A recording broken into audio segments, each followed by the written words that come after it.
Hey, every pony. Welcome back to the Ghostlight RPGs channel.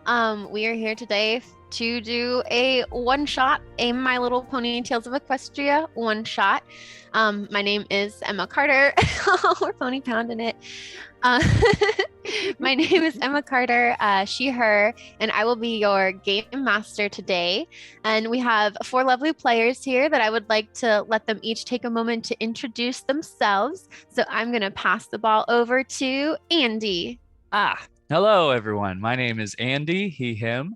I am going to be playing Gavilan Justice, also he, him, who is a Pegasus. So that means he can fly around. Also means he has the power to wrangle clouds. And he has an expertise in pony law. When he was younger, he had dreams of becoming a lawyer and helping ponies get justice all over the world. So that's what he's up to these days. And I'm going to pass the ball over to Rebecca. Hey everyone, I am Rebecca Munoz, she, her, and I am playing Snugglebee, who is also she, her. Snugglebee is an earth pony, and she has the specialty of bee handling, and so she works with her family own a little beehive farm. And yeah, she's here to have a good time, and I am going to pass it off to Steven. Sorry, I was reading. I was reading notes from. Yeah, exactly. Like, it was great. Yeah. Sorry, God is talking to us. Hey, everybody, we're being all meta. Cool. Yes, Justin says sorry, everyone. Yeah, we forgive you, Justin. So my name is Steven, he, him. I play Stankleaf the Inquisitive, they, them, a air. And oh my gosh, I haven't been Stankleaf in so long. I don't even know what to tell you about this person. Stankleaf is a unicorn druid. They are the child of Woodheart the Kind, and also Andromeda Kent. And if anyone remembers the past campaign with Pitfalls and Ponies, which we later found out was, oh no, I'm going to get this wrong. Oh no, who is my royal father? Bradley, help! It was Sterling. It was Prince Silverhoof. Silverhoof. So yeah. So Stankleaf the Inquisitive is actually of royal descent. So that's interesting. So I guess in that case, Stankleaf is not prince or princess. Stankleaf is just Your Highness or Your Majesty, or Stankleaf the Heir.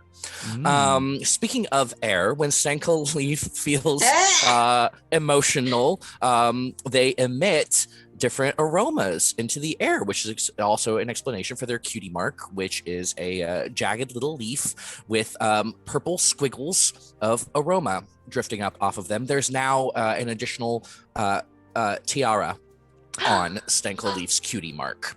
Yeah, and it used to be that you would never see Stankleaf's cutie mark because there would be a cape flowing over top of that. But now that Stankleaf has the crown, they're a little more proud of their cutie mark. So you'll see that. You'll see that more often. Yeah. And I am going to pass the ball over to Bradley. Thank you, Stephen. I am Brad, he, him. I will be playing Horace Powers, a pony mechanic, also he, him. He is a unicorn with a cinnamon body with black spots and a black horn with gold going through. He has a gold mane that's really bushy. Think Patrick Mahomes' hair. But gold. And his dream is to allow all ponies to fly like Pegasi, because they are just really great ponies, and he's kind of envious of what they can do. Oh. And I will pass it over to Emma. Thank you, Bradley. Oh my gosh, I'm so excited to start playing with everyone. This is going to be so fun. Thank you for all sharing something about your characters. Before we get started, I'm just going to state this. I didn't really write an intro, so I'm kind of trying to think, what do I need to say? But the adventures that we're going to play today are actually from a book called The Curious Case of the Malfunctioning Prancer and Other Tales. So if you are watching this and you're thinking, wow, this sounds really fun, I want to play this with my friends or with my kids, there's a book you can buy and you can play this adventure, kind of. I'm homebrewing a little bit today, but that's out there and you can buy that, and plenty of other Tales of Equestria games as well. All right. If you guys are ready, we can jump right into the game. Oh, I will say also, like, follow, subscribe, all those good things. If you want to see more Ghostlight RPGs content, make sure that you follow the stream. All right, you guys ready? Ready? Already. Okay. Ooh, here we go. So, the title of our adventure today is A Case Against Time. Our adventure begins very early one morning at the crack of dawn, as the four of you make your way across Ponyville towards the home of none other than the respected scientist and inventor, Dr. Hooves. The four of you are all the lucky winners of a special contest for creatures all across Equestria. You all entered and won, the prize being that you get to help Dr. Hooves with one of his newest inventions. Now, before you enter the workshop, we kind of already talked about who our characters are, but how about before you enter the workshop, why don't each of you describe how your character's feeling this morning? It's the crack of dawn. Where are they at mentally, and what are they thinking? I'm going to pass it to Bradley. Okay. Well, I'm a little nervous. I don't really like being around other ponies. I don't really know how to talk to them. I prefer the machines. They don't talk back really. Oh, I'm a kind of okay. Gavelin, what's going on with you? I am pretty excited. It's early in the morning. I've had my pony coffee, and I'm just excited to kind of learn something new. I think I'm always in pursuit of knowledge and just kind of learning new things, and so this opportunity is pretty exciting. And also I am pretty astonished to see my friend Stenkleaf here also winning this random competition. So random. And I'll throw it to Stenkleaf. As any of you who are already present encounter Stenkleaf, you will notice an aroma of breezes of ocean waves in the air. For Stenkleaf is very eager to be here. There's also a little bit of chamomile and honey, because Stenkleaf has not had their morning coffee, and so they're feeling a little sleepy, just a little bit. But yes, no, it's great to see you, Gavelin. And you know, it's gonna be a fun day. I hope. Oh gosh, what if it's not fun? What if it's not fun? I'm sure it'll be fine, Stenkleaf. I'm sure it'll be fine. Oh, okay, thank you. And that leaves Snugglebee. Rebecca. Yeah, sure. So I never actually introduced my character. I got a little excited. I was kind of working on finishing what she looked like because I had no idea. So Snugglebee is actually, she's kind of a big pony. She's kind of big boned, just big boned, but she's like a honey gold color with like some lighter patches on her, and she's got white hair, and it's got like a black streak in it, but she's got purple eyes. Her cutie mark is like a little cloud, and it's got a cute little bee on it, you know, with hearts and stuff, and she's a hugger, so look out. But yeah, so she's excited to be here, nervous too.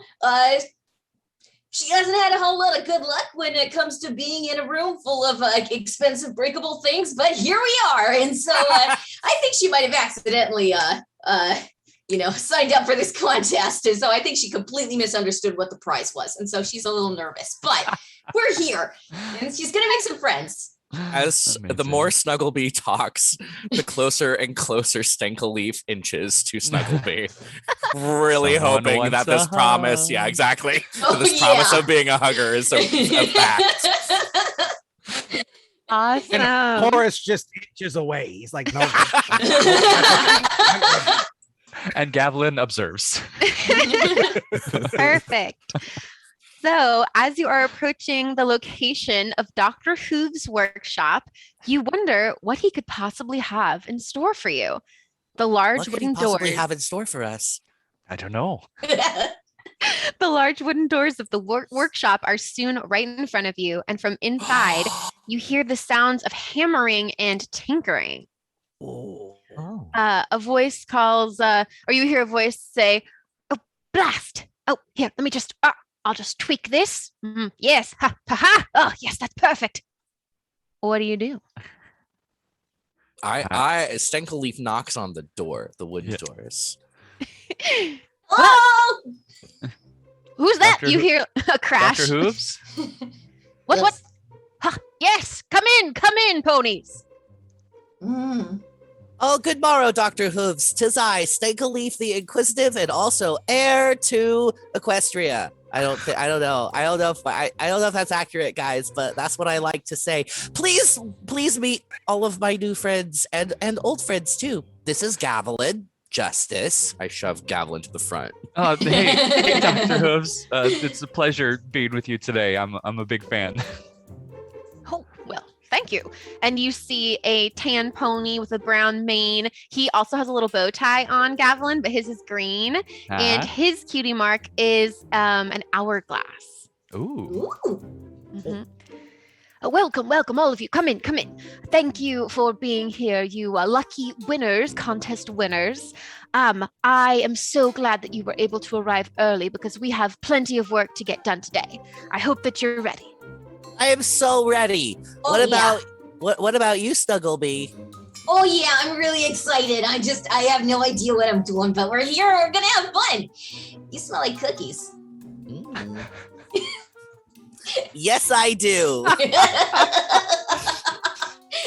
I love cookies. This is gonna be great. And I think she's gonna accidentally bump a table, and papers are just gonna start shifting over. Careful.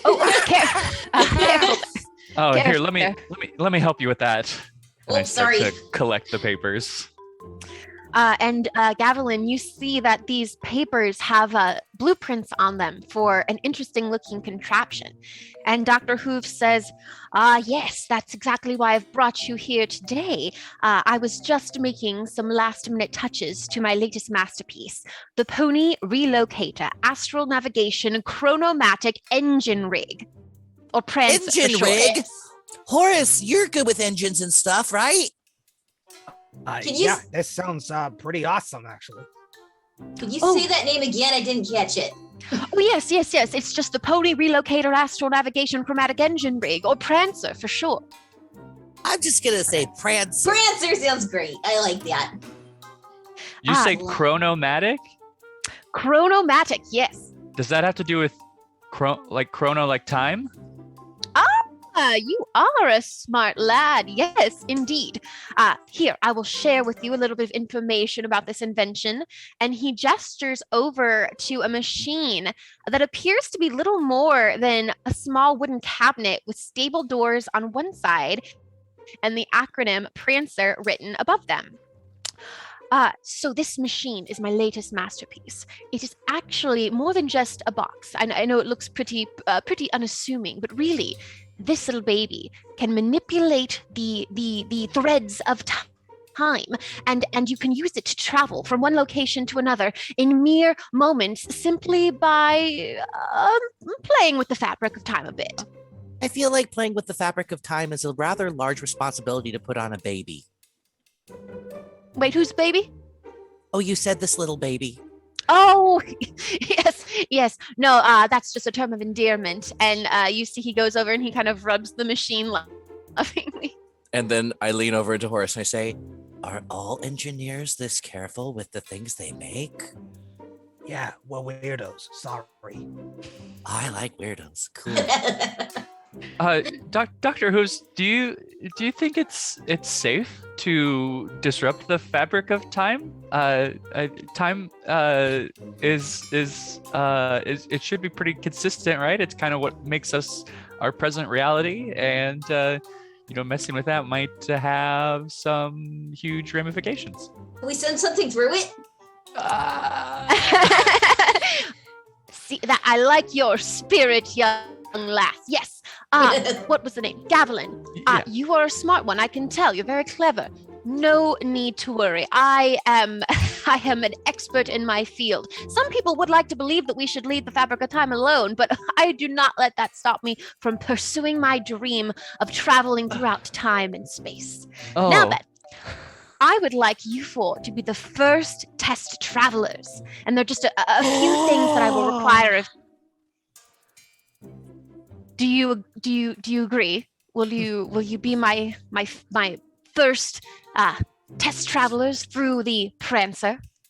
I mean, I feel like only a few things to agree upon is absolutely any reason to just give you a wholehearted yes without any question whatsoever to the consequences.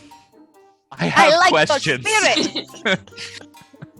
Well, I don't have a whole lot of questions, a few concerns, but honestly, I think this is fun. And, if Stanko leaves down for it, let's do it. I have questions and concerns. Horace, What do you think?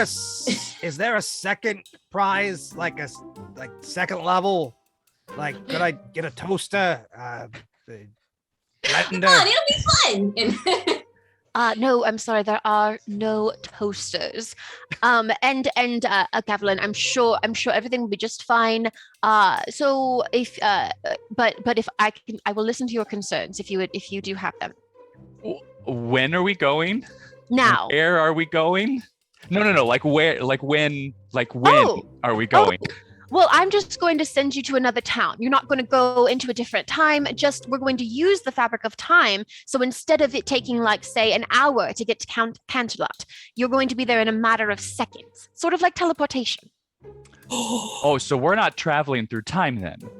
Well, technically, we have to, rewire time a little bit for it to make sense for you to be in one location and then in another location an hour away, but you're there only seconds later. So it's technically time travel, but you won't be going back in time. I'm just going to send you to Canterlot. So it's like a bridge. So you're using time now. like a bridge. Time is like a bridge, like the red one over by the creek. You got to cross the bridge to get from one side to the other. that is like the prettiest bridge in all of the land. I'm Isn't glad it, you used though? that as an example. Let's go! Okay, quick question. What kind of power does this thing run on? I am glad you asked. And you see that Dr. Hooves goes over to the Prancer, and he actually takes from his pocket, he pulls out a crystal, a blue shining crystal, like a glowing crystal, and he puts it in the center console on the Prancer. This crystal is full of magical energy. I call it the Heart of Harmony. And this is what will power the Prancer and make it possible for you to travel from my shop to Canterlot. Pretty amazing, isn't it? The most amazing thing I've heard all day. So shiny. She goes to touch it. Be careful. It is quite sensitive. Any rough handling in this baby could, I don't want to say explode, but, just be careful. I'm so sorry. How many of these crystals you got? Oh, just the one. It's very special, so that's why you've got to be very careful with it. Do you not want to say explode because it won't explode, or because you don't want to say explode? Could this machine explode? Couldn't anything, though? That sounds like sound logic to me. Let's go! And he ushers you four into the Prancer. There are 4 safety seats. Gavilan is becoming less of a fan of Dr. Hooves. There are 4 safety seats, so it's just big enough for the 4 of you to fit in together. I think Snuggleby, Good safety. you're all like, your shoulders are pressed up against each other, just like super squished inside. See, Gavilan, it says safety. There's absolutely nothing to be worried about. We're not everyone going put on to your explode. seatbelt so we don't get ripped apart by the fabric of time itself. Yes, Well, I I would think- put on my seatbelt, but I can't reach past your shoulders and your shoulders. Oh, is it like one big One giant seatbelt. Everyone pass it down.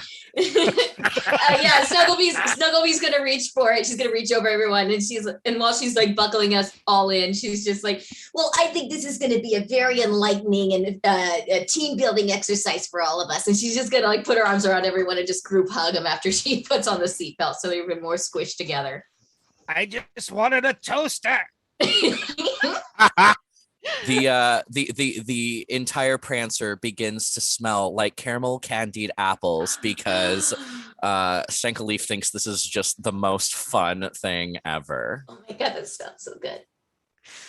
Gavelin? Yeah, I am not happy right now. I'll take this moment to remind our viewers that this is not going to be a family-friendly stream today, but that we will still try to stay with the aesthetic of My Little Pony. I should have said that at the beginning, and I forgot. Thank you, Thanks for reminding me. So, as you are all snugly strapped into the Prancer, Dr. Hooves says, "Sayonara, bon voyage, good luck." Then you hear a heavy clunk, like a lever being thrown down, and the heart of harmony begins to glow brighter. The inside of the Prancer begins to vibrate and hum, and you suddenly feel as though you are falling through empty space.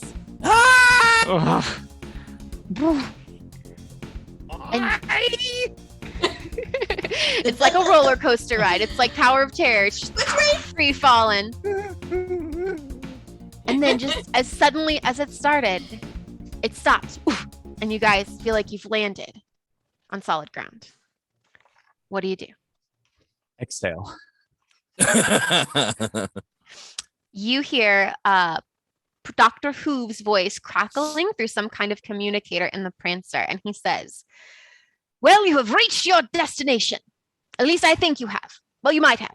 Go outside and look. I was aiming for Canterlot, but it looks like you've arrived in the small desert village of Somnambula.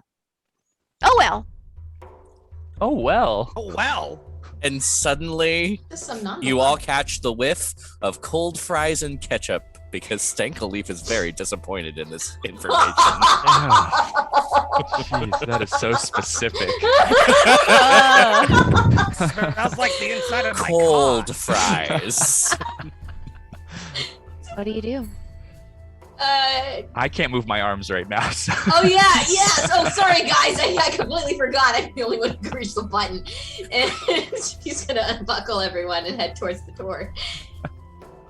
You open the door, Snugglebee, and the four of you find yourselves in the middle of a small village made up of about a dozen buildings, a few fields, a stone paved courtyard with a well, which is where the Prancer has landed. And you see that this is the village of Somnambula. Well, fortunately, Somnambula is just like a few steps outside of Canterlot, right? Right? Right. Roll a mind test. I believe my mind is a D6. That's not good for me. 2 for me. As far as that's a 2 for me too. As far as Stankalif and Snugglebee, no, it's just a stone's just a throw few away from steps. Canterlot. Yeah. Totally right feel outside confident about that. Yeah, we could find it. We could probably walk there. We just head that way. Gavelin or Horace, do you guys want to roll mind? Yeah, I do. Please. Yeah. It's not my strong 10 point.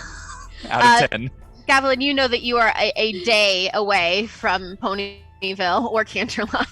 Yeah. So, friends, I think if I remember correctly, the atlas that I study every night shows that we're probably a bit farther than that. It's probably going to take a day or so. A day A day? or so? Yeah. That is not a stone's throw. No, definitely not. I would like to go back into the Prancer and see if I can use the communication system to talk to Dr. Hooves. Yeah, you see a little speaker, Gavelin, with a button that you can press to turn it on, and when you press it, you kind of hear that static to let you know that it's picking up on your room. Okay. Dr. Hooves, are you there? Can you hear me? Yes, I am here. So we are way off course here. I don't know if is this the first time that you've ever used this machine? Were we a test run? Oh yes, that was the whole point. You're the winners, so you get to be the testers for the invention, for the This is Prancer. our prize. We won a contest, remember? Now, I will let you know, Gavilan, I have some good news. Although you are, yes, definitely not in Canterlot and quite a bit further away than I intended, I do have good news. Also bad news. The bad news is that there are some magical disturbances in the area where you are that are causing an influx of instability, which will cause the Prancer, if unattended to explode at the stroke of midnight, destroying all of time and most of space. What in the hoof are you talking about? I'm telling you, I'm seeing my readings from my lab. I can see that there are some magical instabilities where you are, and they are not, the Prancer is not reacting well to them, and they will cause it to explode at the stroke of midnight, destroying all of time and most of space, if they're not dealt with. Oh, sour apples. That's not good. Is there like a go home button, like on the piano? Like, can I find a button? Like, I want to go home. Snugglebee, you see a big red button, and you you smack it. I would like to try and prevent that. Roll a contested body roll. So oh my both God, I'm so Snugglebee weak. and Gavilan roll body. Body roll. Point of order, Retcon. Before Gavilan could start checking in with Dr. Hooves, Stankleaf took it upon themselves to like step outside from the vehicle and like just really take in the surroundings. So Stankleaf is not privy to any of this information yet, I think. Okay.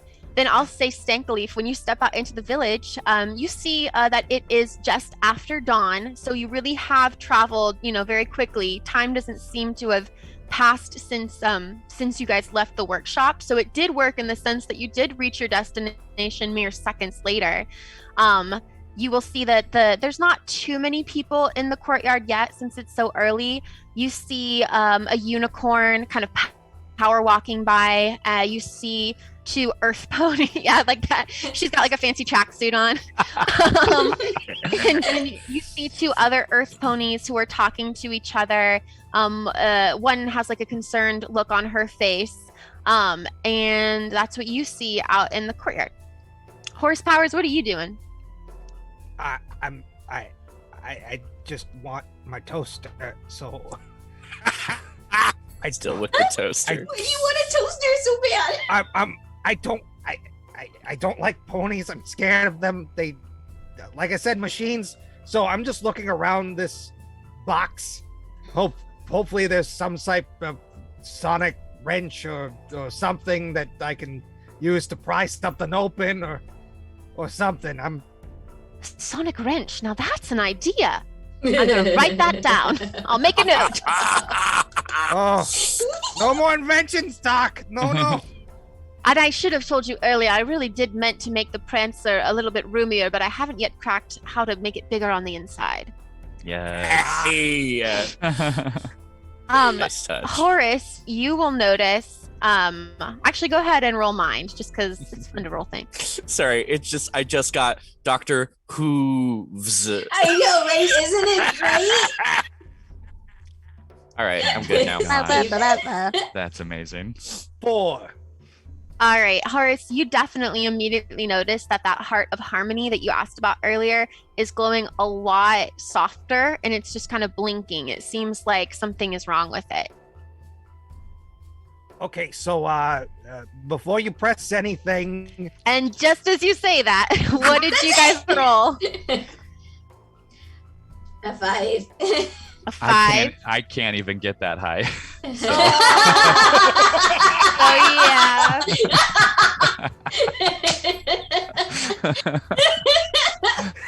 All right. This is going well.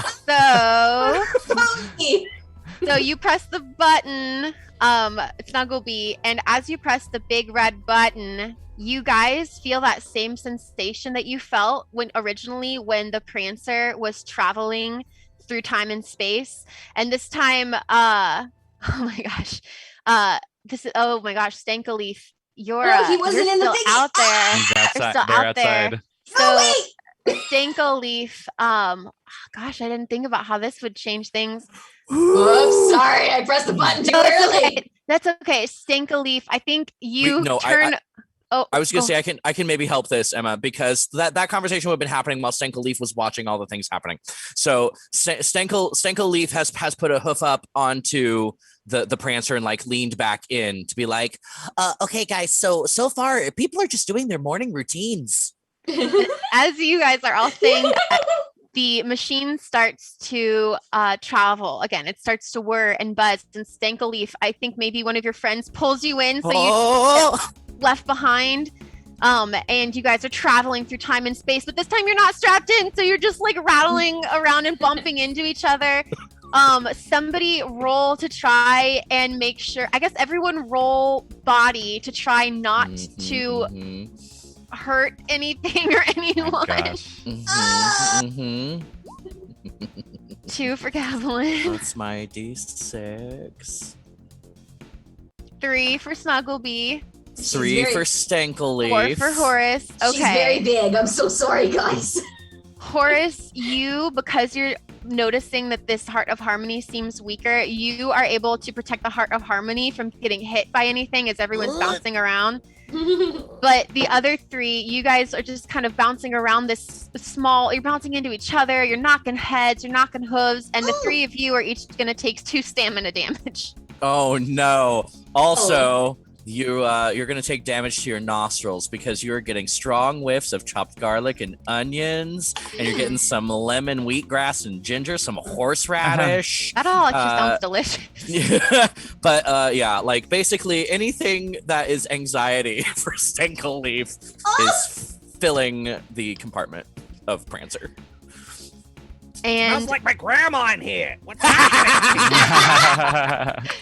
And then as soon as suddenly as it started, once again, thump, you guys land on the ground. And you hear over the speaker, well, you've reached your destination. Well, I think you have.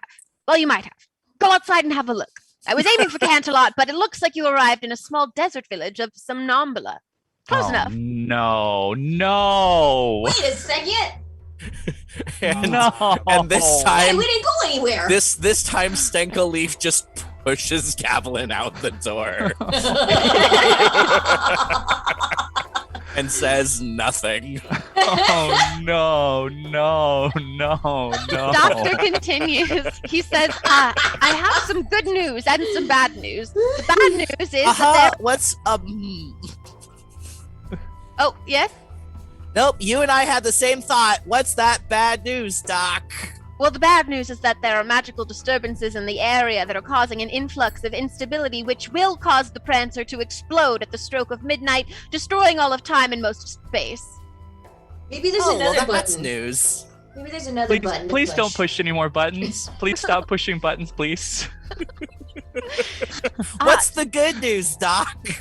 The good news is that if you press that big red button there, the machine will fix itself and become stable again. That is, if there are no magical disturbances in the area. Which there are. Don't push the button! Oh, wait, have you already... Wait, did you guys push buttons? We might have. Yeah. You already pushed the red button? Yeah. What happened? This Nothing happened. What's this? This is the second time this is happening, Doc. And where are we this time, Gavelin? I mean, are we still in Somnambula? Yeah, you peek out the door and it's the same village square. Uh-huh. Oh, no, it's Stanko Groundhog Leaf Day. slowly starts to understand what is maybe going on.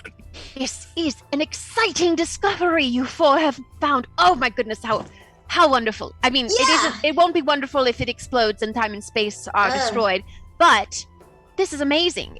If you can press if the big red button restarts time while the disturbances are in place, that could be a very useful tool. Wait, what? I'm getting ahead slowly? of myself. Explain it like you're explaining it to a 3-year-old. Yes. Okay.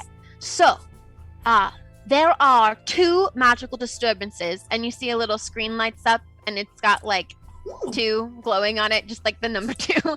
Great. There are 2 magical disturbances currently in your area of Sonambula, and the Prancer is detecting these disturbances, and I believe those are what is interfering with the system. If you can get rid of those disturbances, fix them, nullify them, something, then when you press the big red button the next time, it should just fix itself and you'll be able to come home.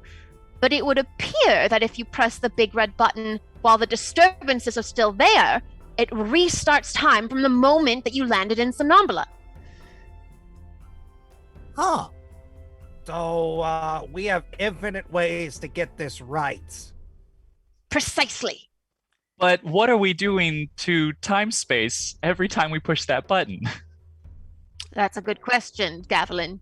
Let's find out. And Stenko pushes the big red button. Another physical, I would like a body check. Yep, another body check, you guys. Whoop! Now you're getting tossed through space and time again. Everyone roll again. 3 again. Oh no. 2 for Gavilan. 3. Horace, the exact same thing happens. Horace is able to protect the heart. The 3 of you are rattling around, knocking noggins, knocking hooves, and you are gonna take another 2 stamina damage. Gavilan, Sank the Leaf, and Snugglebee. And the Prancer thump lands back on the ground. I'm starting to think we should stop pressing that button. And you hear, "You've reached your destination." Mm. Well, I think you have. Well, you Doc, might. let me stop you right there. It's deja vu! Let me guess, we're off course, and you have good news and bad news. Midnight tonight, everything explodes, right? Yes. How did you know? Don't push the red button. What I was going to say, if you push it, it should fix everything, but only if you can get rid of the magical. The magical disturbance. interference, right? Okay. Okay, and then you all smell the optimistic aroma of snow and evergreens. I get it! And Stenko Leaf goes darting out from the machine. Does anyone know of any disturbances? We have to fix the disturbances!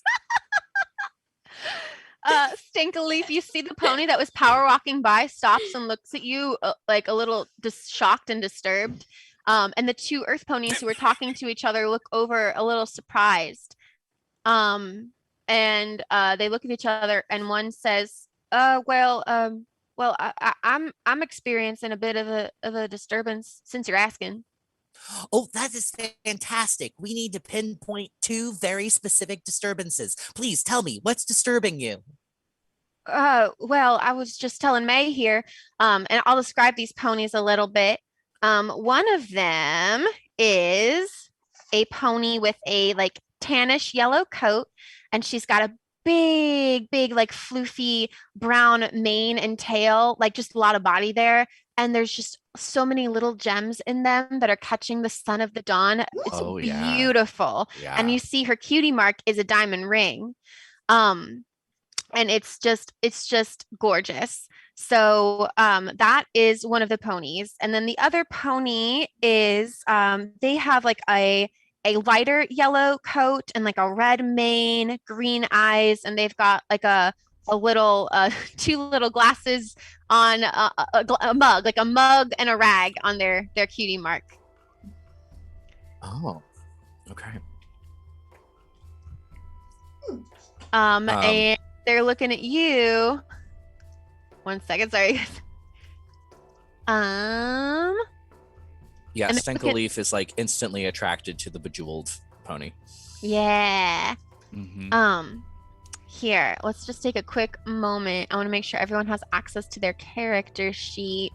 Oh, Thank you. Sorry, this is my No, bad, you're folks. good. I'm gonna Screw it up. I think while that's going on, I think Snugglebee's gonna follow Stinkleaf out of the machine, but she's also gonna try and like pry Horace off of the heart of the thing, because I imagine he's probably. No. Oh, come on, little buddy, let's go. Come on, we gotta go solve the problem first. It's gonna be a good time. Okay. She's gonna pull him off. She's just gonna carry him outside. It's okay, little buddy. Just deep breaths now. Okay. So Horace and Snugglebee come outside and join Stankleaf as they're talking to the pony with the bejeweled mane. And Snugglebee, I'll say that this pony with the bejeweled mane, they seem to be like to match your size. She's a big bone pony, gorgeous, but she looks distressed. And You as look you guys, distressed. well, I am distressed. And as you guys gather around, she tells you her story. She says, well, last night I went to the mines to get some silver and some gems. I mine gems and then I sell them. I'm a merchant. I sell them to different boutiques and stuff in the city. And on my way home, I was accosted. I was attacked, and someone stole my gems. But you Now I'm didn't trying to find see what Was this it- pony looked like. Or was it a diamond dog? Well, that's what I was thinking. I was thinking that it might have been a diamond dog. We've got one diamond dog who lives around here, but I don't know. I haven't seen him yet today. But the reason why I think it might have been him is that as I was taking my cart home, I tripped over one of his burrows. And then it was strange. I tripped over the burrow and I heard a deep, low voice say, "Give me the gems." And I was scared. And then there was a sudden crack of lightning and I was blinded, and someone pushed me down a hill, and I rolled all the way down the hill and I scraped my knee. And by the time I was able to get back up the hill to my cart, well, the cart was there and the silver was there, but the gems were gone. Did you report all of this to a law official? Well, not yet. I thought maybe I might just go out and see if I could find them. Maybe I don't know, maybe I was mistaken, or maybe it was all in my head and I just wanted to see, but so far I haven't found them anywhere. We will go investigate. You should go and get an official report filed on this. You hear the other one, Pony, says, "Hey, I'm May. Hi, May. Savannah. I'm Stinkleaf the Inquisitive. Nice to meet you. Nice to meet you, everyone. I could go talk to Sheriff Bucky with you if you want." And Savannah says, "Yeah, I think I'd like that. I really want to get my gems back. I need to get them to Rarity's shop in Ponyville tomorrow." And May agrees to go with Savannah. You've met Savannah Stronghoof. Savannah Stronghoof, that's me. Yes.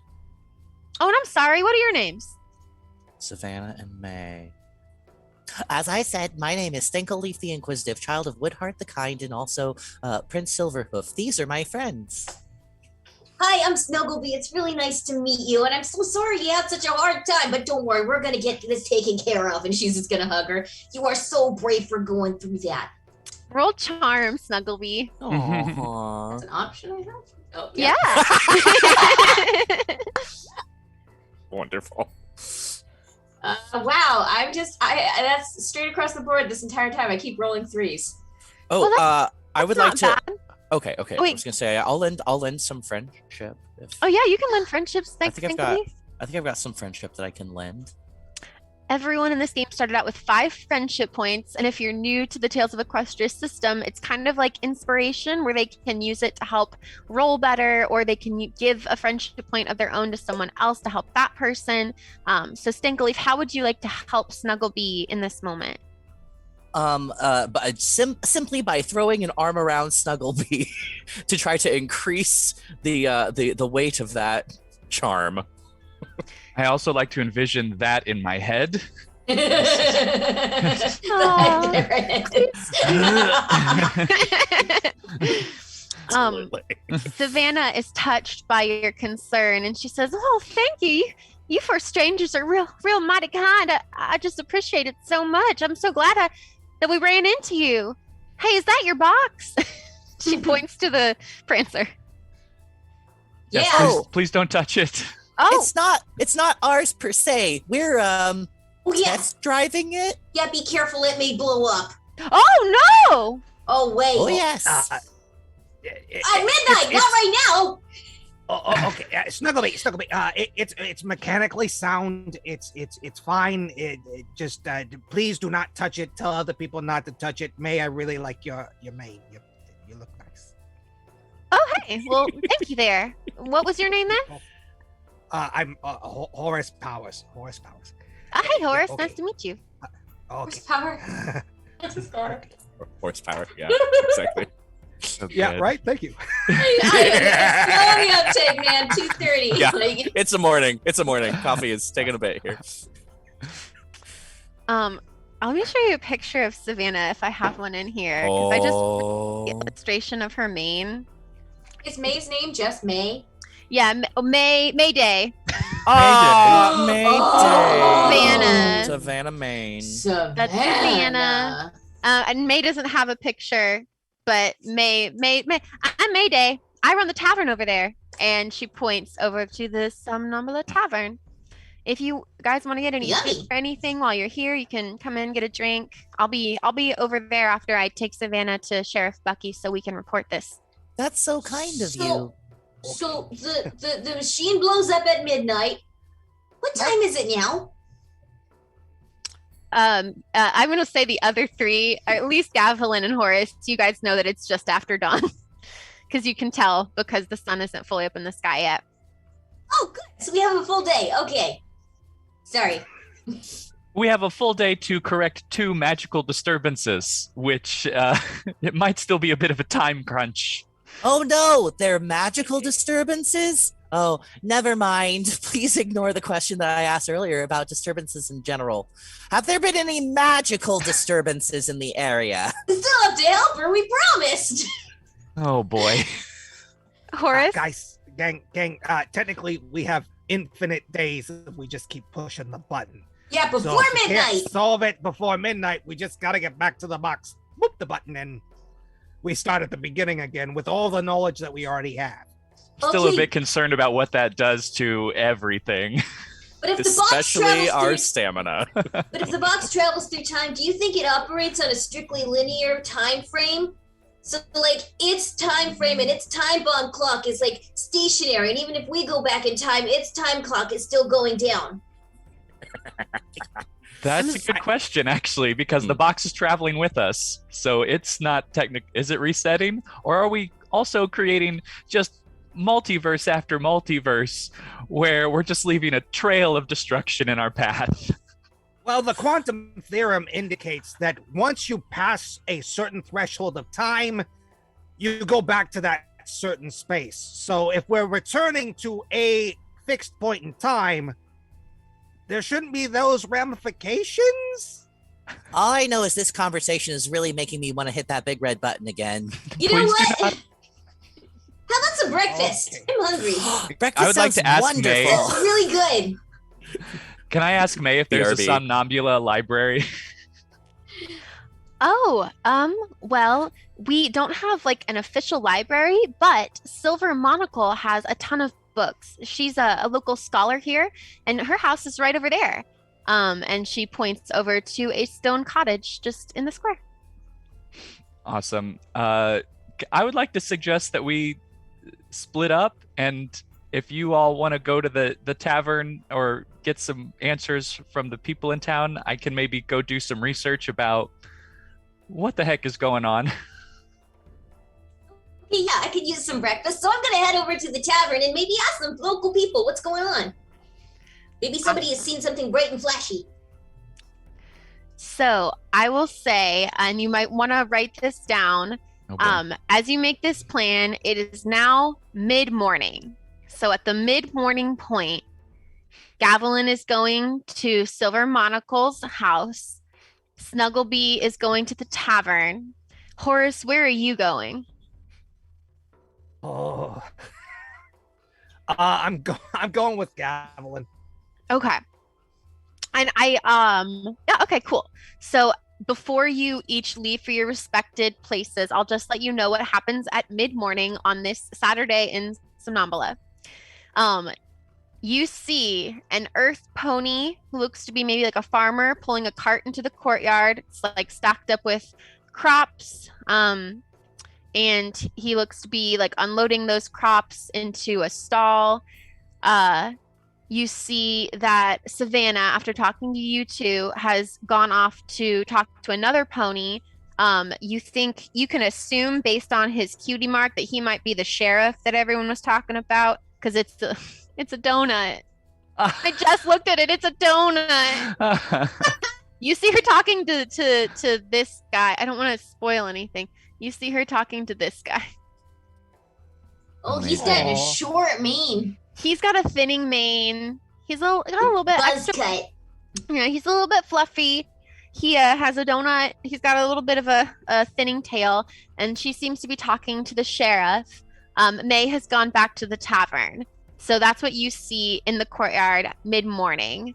Let's start with Gavelin and Horace. You guys go up to the home of Silver Monocle, and what do you do? Knock, knock, knock. I don't say that. I just knock. I really wish you would just knock, knock, knock. Okay, I say it. You guys do that. You say knock, knock, knock, and nothing happens. I say it and knock at the same time this time. A few moments later, the door kind of peeks open halfway, and you see the power walking pony from earlier. You can assume that this might be Silver Monocle. Let me find a descriptor for her. Silver Monocle. Honestly, I don't know if it has a description for her, but she has a silver mane. She does have a monocle, a gray coat. Let's say that her cutie mark is a book. And she says, yes, hello. Oh, good morning. Hi, good morning. So sorry to disturb you. We are new in town, and we are looking to help out. And I don't know how to explain our situation. Horace? Okay, so there's the scientist guy. He made a machine. We got here with that machine. We have a bit of a problem. We're looking for some answers. Can you help us? Yeah, that's good. Oh, sure. I'm just enjoying my post power walk smoothie. Come in. And she invites you into her home, which is very neat and tidy. Gavelin, it's full of books and pictures and artifacts, and it just looks like the home of someone who has traveled and who has studied and who values knowledge. Like, you see a globe, you see, you know what I mean? It's just a really interesting and nice home. And she gestures for you to have a seat and says, would you like a smoothie? Oh, well, sure. Will it increase my stamina? Oh, yes, by one point. Oh, then yes, please. Here. And she offers you a smoothie. Ooh, it's delicious. Thank you. It's mirage food. I'm okay. Okay. Now, tell me, how can I help you? Well, we're in a bit of a conundrum, and I know this might sound a little out there, but we essentially were brought here by use of a time-space machine, and we basically need to solve a couple magical disturbances before we're able to fix things and get back. Everyone's fine. Everyone is completely safe. We just need to be able to get back to where we came from. Oh, wow. That's quite fascinating. May I ask how you were able to travel through time? A red button. Oh. We won a contest. Oh. These are the best explanations ever. Roll charm. She's starting to wonder if you're pulling her hoof or not. Do we both do that? 3 from Horace. Did I roll charm too? Okay. Yep. Oof. You say that, and Silver Monocle, her demeanor shifts a bit, and she says, "Is this a joke? I'm so I don't sorry. appreciate my time being wasted." Of course you don't. You look very intelligent and well-traveled. I love what you've done with your place. I am also a big fan of knowledge. It's been a rough morning, and so we are a bit frazzled, and so maybe we're not explaining things excuse me, as well as we could. We are good horses. We and we've had some technological issues, and so we are just hoping to be able to solve those. And we asked around, who's the smartest pony in town, and they pointed us to you. And so we were hoping that you would be able to help us with some of our issues.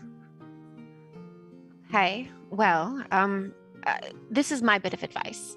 If you're stuck in some kind of time loop scenario, which I'm not quite sure I believe you actually are, but if you are, I would recommend using the scientific method to try and determine how the actions that you take affect the world around you. So form a hypothesis, test it out, take a look at the results, and if it fails, form another hypothesis based on that. Exactly. Wonderful. Yeah. You needed a meeting to figure that out. That doesn't really help us. Do you know who Dr. Hooves is? Oh, Dr. Hooves, yes. Yeah, no, I've heard of him. Yeah, he's the one that got us into this mess. So as you can see, if you know of him, then you know that he is kind of woo. So yes. Yeah. That does make a bit more sense now that you say that. I wish I would have known that before today. Well, he is a very brilliant man, just a bit of an oddball in the field of science, as I'm sure you now understand. Yes. Question though, has there been anything weird happening around the area here, like magical disturbances? Oh, magical disturbances. Well, I haven't noticed anything. I mean, it's just mid-morning now, but I can keep a lookout if that would be helpful to you. To be honest, all I've done today so far is take my usual morning walk around the town and come back and have my smoothie. And now I'll probably, read some books, catalog some items, take another walk later today. Let me think. Honestly, there's not too much magical about our town in particular. You might check in the courtyard and see if anyone out there is having any problems. We did run into May and Savannah earlier. Oh yes, they're both pleasant ladies, lasses, fillies, horses, people. Uh-huh. They're both pleasant people. So good. They were having an issue. They were having a problem. Could that be the magical disturbance? Potentially. You won't know until you've tested the hypothesis. All right. Horace, I think we're not getting out of here without pushing that red button a few more times. Exactly.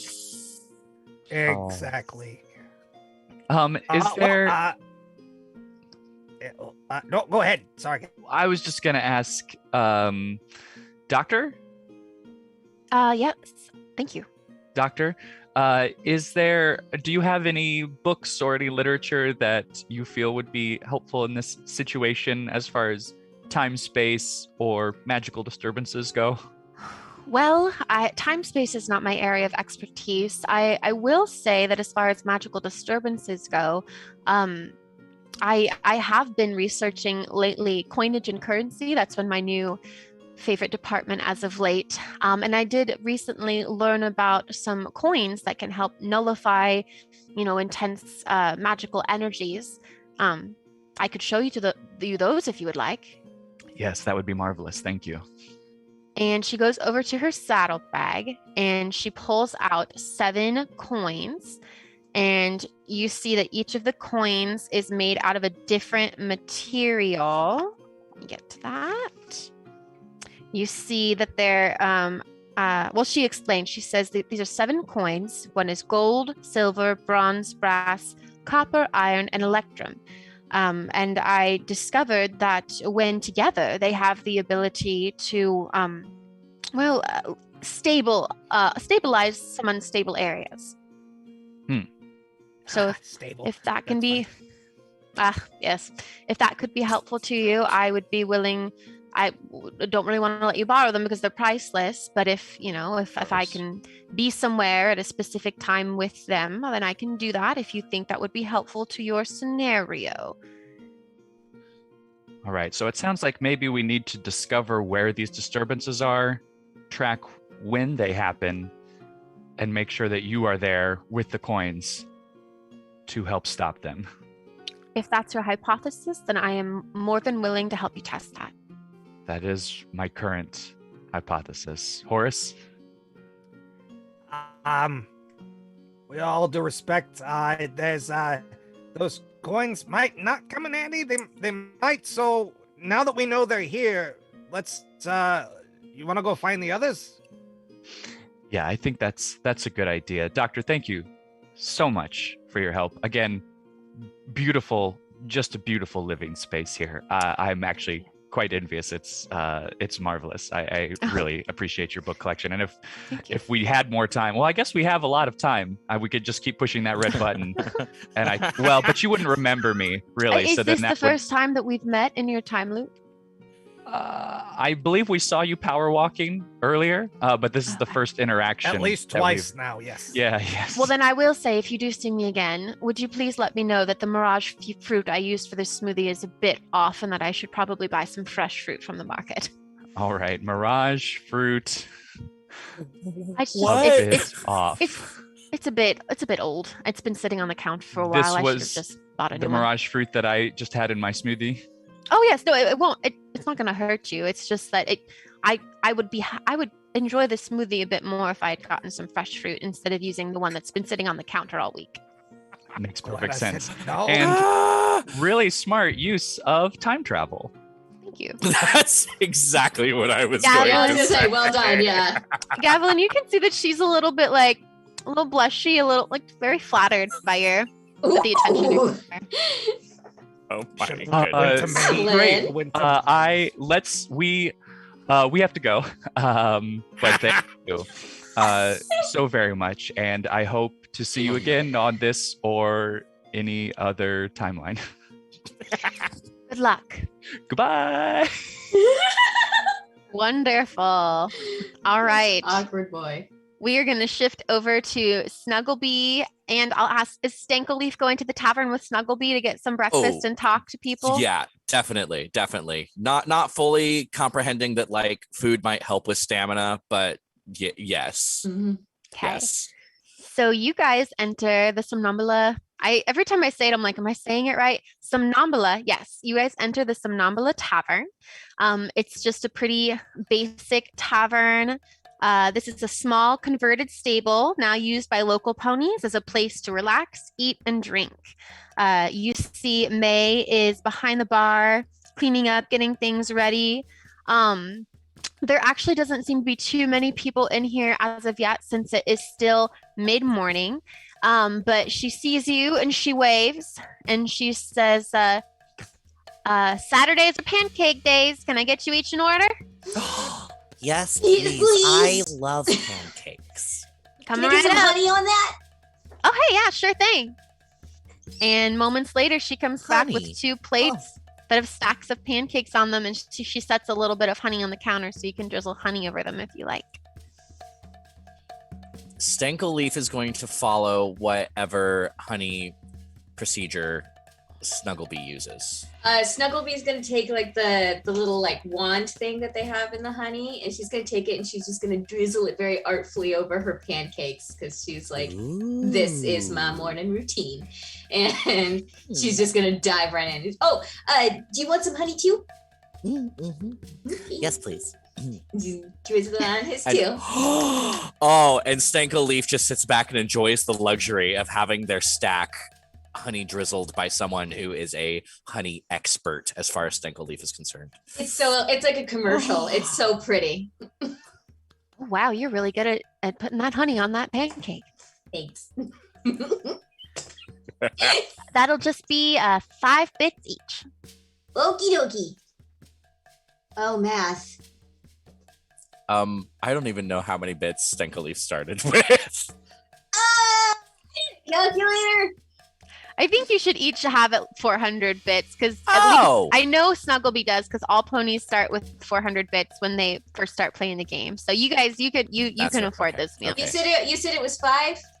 5 bits apiece. All right. Plop that on the table. Oh, could we have 2 stacks to go for our friends? Oh, yeah, sure. That'll just be another 10 bits? I'll go get them right now. And she goes to make more pancakes. This is great. Stenkelleaf just inhales the stack. Literally inhales the stack. Yeah. That was delicious. Is there anybody around here we can ask questions? Let's see. While May is working on the pancakes, yeah, I'm gonna say that the door opens behind you and Sheriff Bucky comes in and saddles on up to the bar and sits down next to you, and you see that he's kind of like mumbling to himself, like thinking out loud a little bit.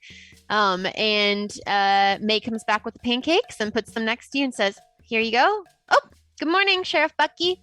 Your usual?" And he says, yeah. And she brings him instead of a pack of pancakes, she brings him a stack of donuts, but like stacked up like pancakes would be stacked up, and then a mug of pony coffee. Sheriff Bucky. Sheriff Bucky. All right. And May is there and Sheriff Bucky is there. What would you like to do? Well, good morning, Sheriff of Somnambula. My name is Stenkelleaf the Inquisitive, child of Woodhearth the Kind, offspring of Prince Silverhoof. And this is my friend, Snugglebee. Hi. We've heard that, please excuse her, she really enjoys pancakes. They're so good. Yeah, well, there's nothing wrong with enjoying pancakes. Or donuts, for that matter. And we don't mean to disturb your morning, but speaking of disturbances, have you noticed any magical ones, perhaps in the last 24 hours here in Somnambula? We're really hoping to discover some magical disturbances. Well, I don't know too much about magical disturbances, but I did have a poor Savannah Stronghoof over there just told me that she was The diamond robbed dog last thing, night. right? It's horrible. Yep. That's what did you talk to her too? What do you know did. about the theft? Well, whatever Savannah told you, that in the middle of the night she was returning home from the gem mines, and she was accosted in the night and didn't see who it was, and she took a tumble. And when she came back, there was evidence of diamond dog fulls, and she was now missing all of her gems. Did she say there was like a bright flash of lightning or something like that? Yes, that does sound right. A flash there of was like lightning. and like maybe a boom or something. I don't know. I think there was a light and a sound, maybe. She We should she press told the button me. again. What? We should press the button again. What button? The button. Inside joke. It's fine. Just we're pushing buttons. We're pushing Sheriff. buttons today. Oh to boy, figure do I things like out. pushing your It's buttons, helping. Snugglebee. Hey. Hey. Roll charm. Both of you roll charm. Why do I feel that both of you are going to get arrested? I mean, come on. Exactly. 5. Ooh, that's a 5. 5. Yeah. I hope that's good. Yeah, me too. Sheriff Bucky just looks at you, and then he's like, "Yeah, no, you're all right. You're all right." Hey, I like that honey on the pancake idea. That's a good idea. You mind handing me some of that honey? Yeah, absolutely. Ooh, yeah, honey. And he drizzles it over his donuts.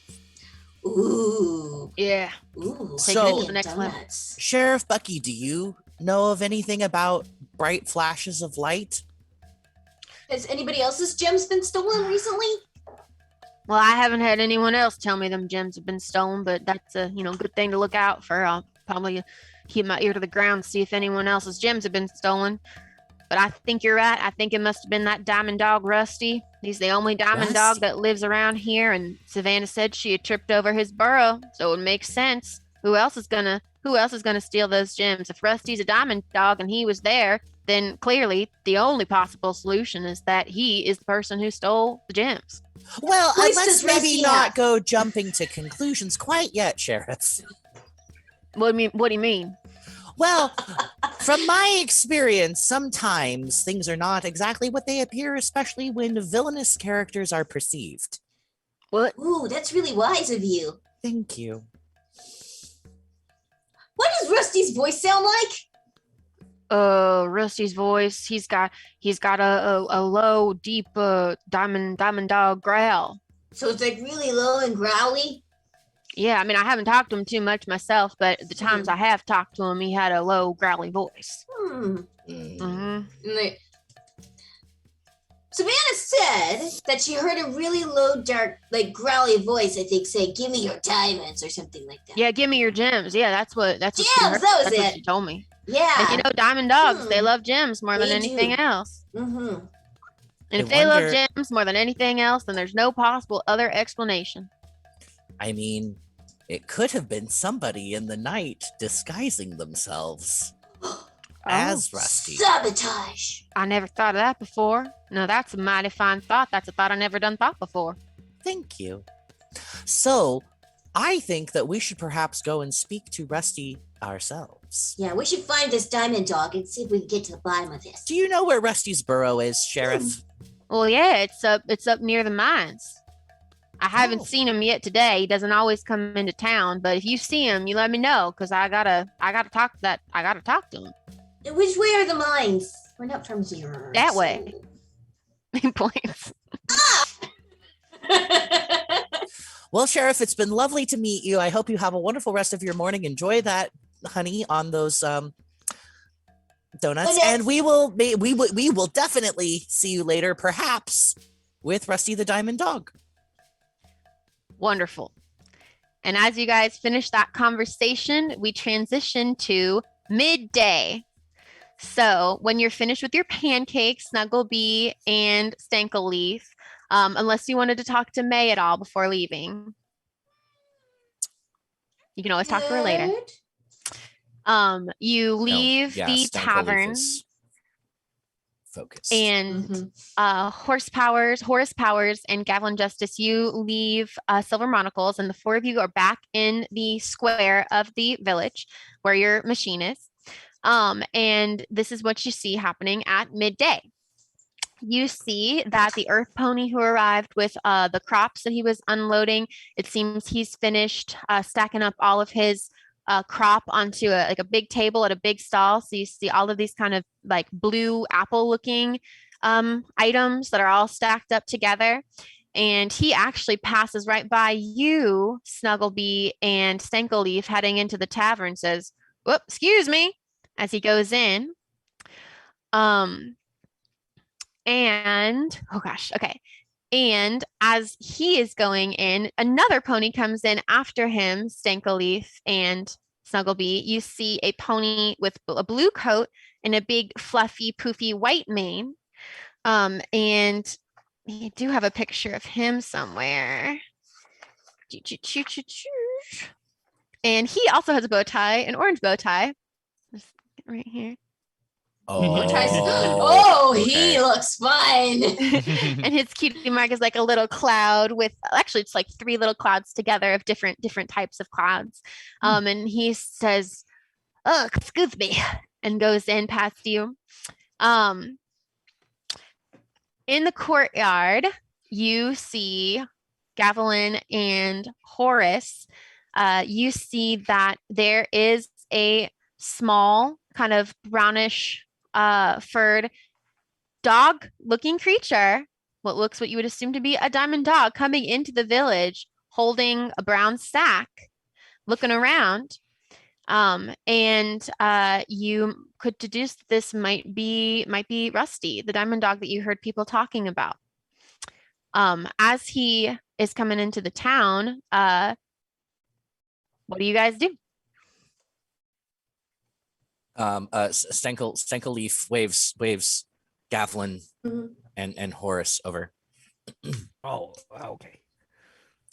What's Guys, going on? What? I think that might be Rusty the Diamond Dog, but the sheriff seems so committed to committing Rusty for a crime that I think Rusty didn't commit, that I think that we need to probably get word to Rusty that there is someone in the night stealing diamonds and perhaps impersonating Rusty, because innocent until proven guilty, right, Kathleen? That is true. That is true. But we also can't. Well, yeah, that's true. Also, equally important, we got you pancakes. Oh, Yeah. Oh, thank you. why? They're so sticky. Trust me, you'll like it. Okay. I prefer toast, but okay. This is like the opposite of toast. Why would you like me? Honey drizzled pancake stack versus toast. Toast. While we're chatting, I fill them in on everything we learned from Dr. Silver Monocle about the coins. None of that sounds the least bit helpful. Well, I didn't understand what you think. Yeah. the coins I'm gonna have the agree power with to you. nullify magical disturbances. I guess that sounds a little bit Oh, yeah. Okay. So But if we can get her and the coins in the spot where Yes. the disturbances are happening, yes. we can get this situation situated. Why didn't you That just sounds ask her for the incredibly coins? helpful. They're very precious to her. I didn't want to push boundaries. She's got to be there. Oh, Got well, it. great. Okay.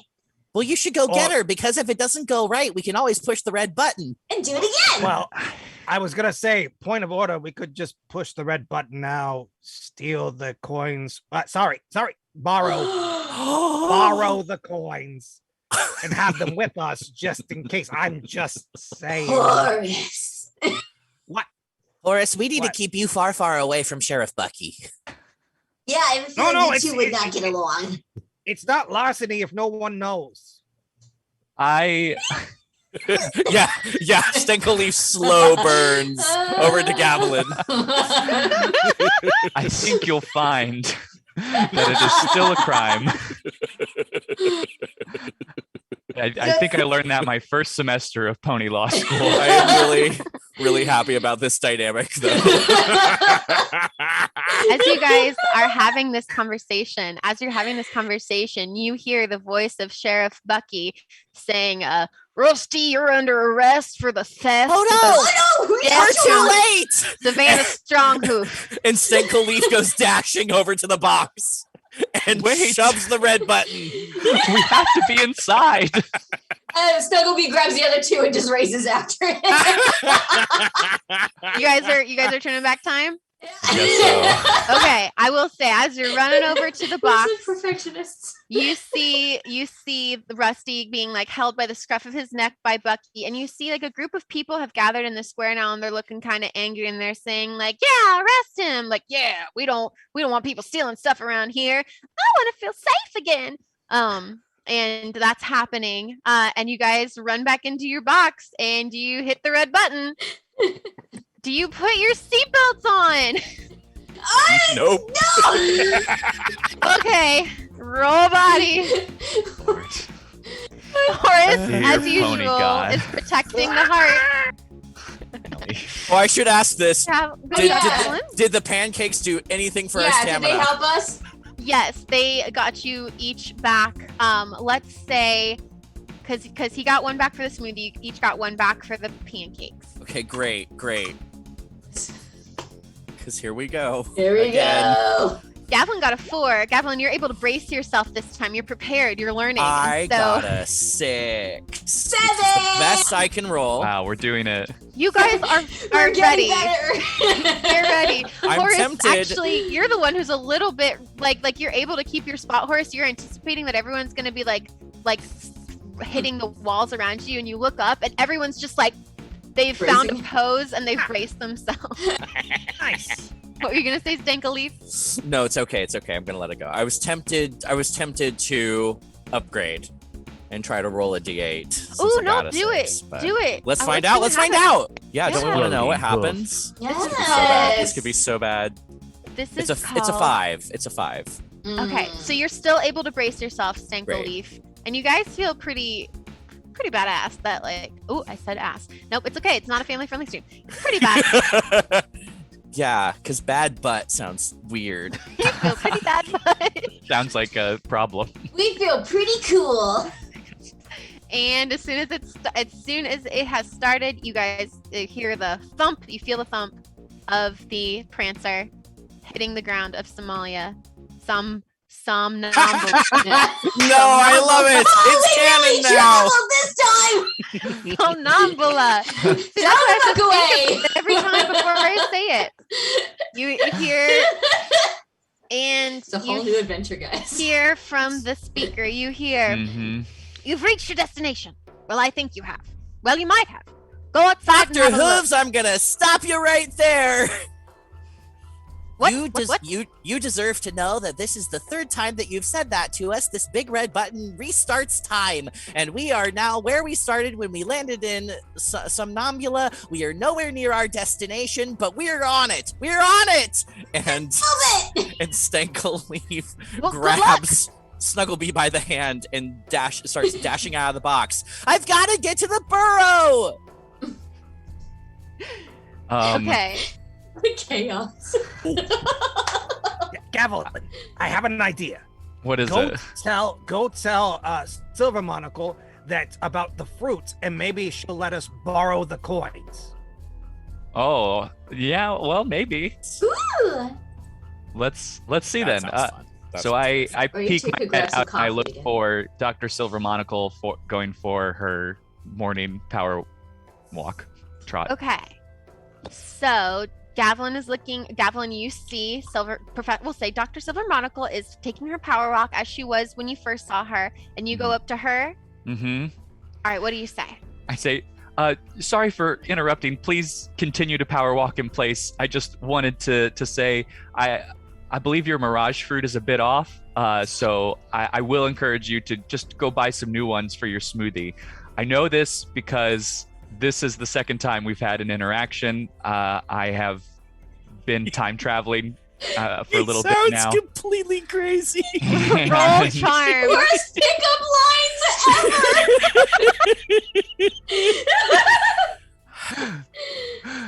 ever. You told me to tell you is really the only reason I'm doing this. But it was a different time then, and I now realize that this is weird. It's weird. Yes, it is. But am I right? Well, I have left that Mirage fruit out on the counter all week. I Hmm. was considering just throwing it out, but I didn't want to be wasteful.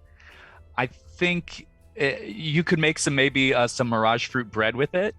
It could be another option, but I think for a smoothie you should buy some fresh Mirage fruit.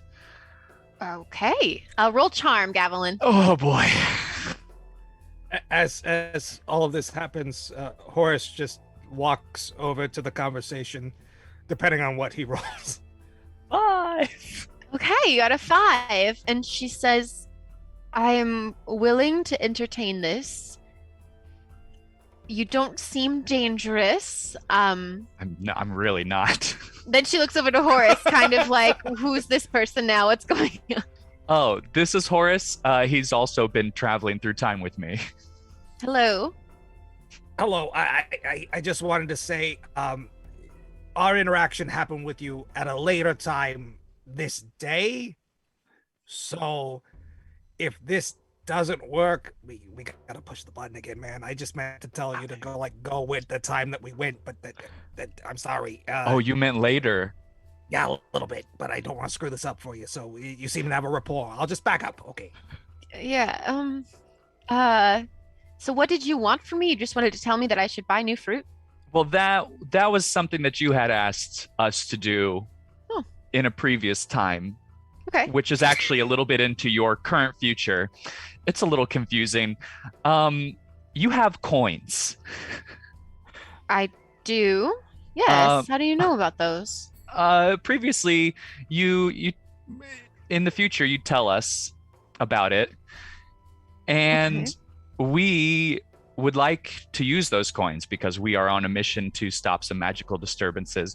And you, at least when we talked in the past future, are just so nice and smart, and said that we could borrow them to test our hypothesis, which is also your recommendation. So we would like to borrow those coins in order to test the hypothesis. If you really did speak to me in another time, in another reality, another version of this day, tell me, what are those 7 coins made of? And I'll believe I should you. have written it down. Gold, silver, did you list all 7? I did. I would have. I know myself. Darn it. I know there was gold, silver, and bronze at least. That's correct. Brass, copper, Yes. and electrum. That is correct. All right. I will believe you too. So again, I will go buy new fruit, and you need to borrow. You wanted to borrow the coins, or wanted me to?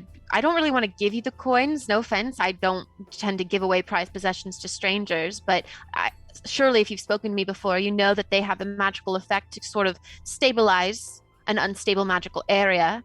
Mm-hmm. I'm assuming that's why you need them. That was kind of why we were interested, yes, because that is our specific situation. Okay, well, I suppose I'm happy to help. I do want to eat breakfast first, so I'm gonna go buy some mirage fruit and make a smoothie. Would either of you like one? Yes, actually, that'd be great. Okay, I will do that. I will do that, and I will come back out here at midday, and I will have the coins ready to go. Fantastic. Dr. Silver Monocle, you are a blessing. Thank you so much. Thank you. And she blushes again, sort of just like, it was lovely to meet you. And I'm sorry, what's your name again? I apologize. I had already introduced myself in a previous timeline, and it totally slipped my mind to do it again. Gavelin Justice. Gavelin Esquire. Justice. Esquire. Oh, that's so funny. My next door neighbor is Lady Justice. What? Yeah. What? Gavelin, this is in the book. So I will let you decide, Andy. Are you related to a pony named Lady Justice? I certainly might be. Oh my goodness. Wow. Well, what's funny is going back to our original campaign, my parents were just ice because they were in charge of bringing about winter. And I changed the pronunciation of my last name whenever I got interested into law. So it's Lady Justice, pronounced Justice. Yes. Oh, wild. Is it his next wife? Oh, well, No, I mean, no. she is a bit older, but a very respected pony judge. A judge. Oh, fantastic. I don't know. My parents never mentioned anything about a relative in Somnambula, but I would certainly love to meet this person. Oh, I'm sure that she would be happy to meet you, especially if you both have a shared interest in the law. She lives right over there, and she just points to the home right next door to her home. It has little flowers out front, and it has like a little tire swing on a tree. Ah, incredible. If that is all, I really am hungry, and I'm going to go get my fruit and make my smoothie. And we will meet you back here in the courtyard midday. Sounds good. Thank you. Can't wait. Professor Silver Monocle makes her way over to the stall where the farmer pony you see is still loading his crops up onto, loading his mirage fruit up onto his stall. It's like a big old pile of these blue looking apples that kind of shine like metal. And that is Gavelin and Horace Power's turn. Stinkleaf and Snugglebee, you guys are running for, where are you running? We're trying to find the We're trying to get to Rusty's Burrow per the instructions we were given hours ago. Okay. So neither That of you have ever That been way. to the mines, but you know that way. So roll mind for me to try and find your way in an area that you're unaware of. Oh no. Lord. Okay. My mind is stronger than my body, though, so maybe this will be okay. My mind is not stronger than my body. Ooh, it's a 3. 3 for That Becca. is a critical failure for Stanko. It is an English farce. It is a comedy. You guys are running around in opposite directions. At one point, you're chasing your own tail, Snugglebee. You guys, and you stop and you look around, and you're still in the courtyard. Yes.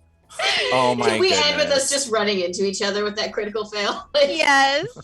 I think we're going about this the wrong way. I could not agree more. Wait, what if we actually go to Savannah, Maine, and we say, can you please draw us a rudimentary map of how we might get to the mines? That's a great idea. Let's do that. Where is she? She's right over there talking to May like she was the first time you went through this day. And she Oh, looks that's right. upset. Great. Good morning, Savannah. Good morning, May. My name is Stenkalith the Inquisitive. I know you feel like you've never met me before, but we've been through this many times. You're very beautiful. Would you please draw us a map of how to get to the mines in which you work? We're here to help.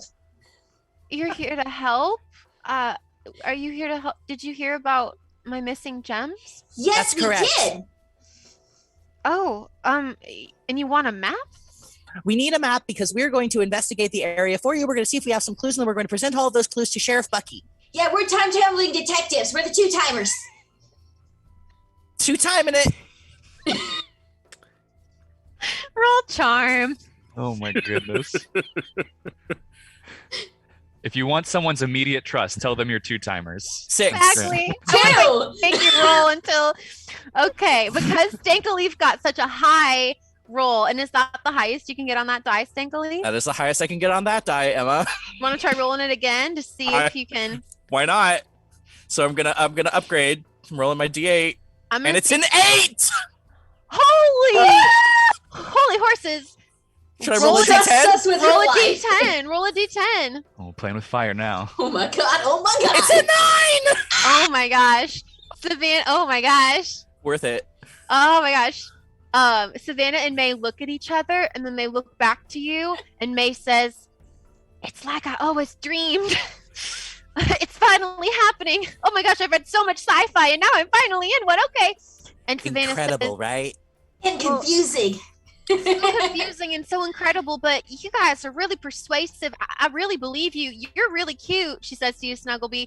And you're really good, she says to you, Stankaleaf. So I trust you immediately, and I'm so happy that you're here to help me. I will draw you a map.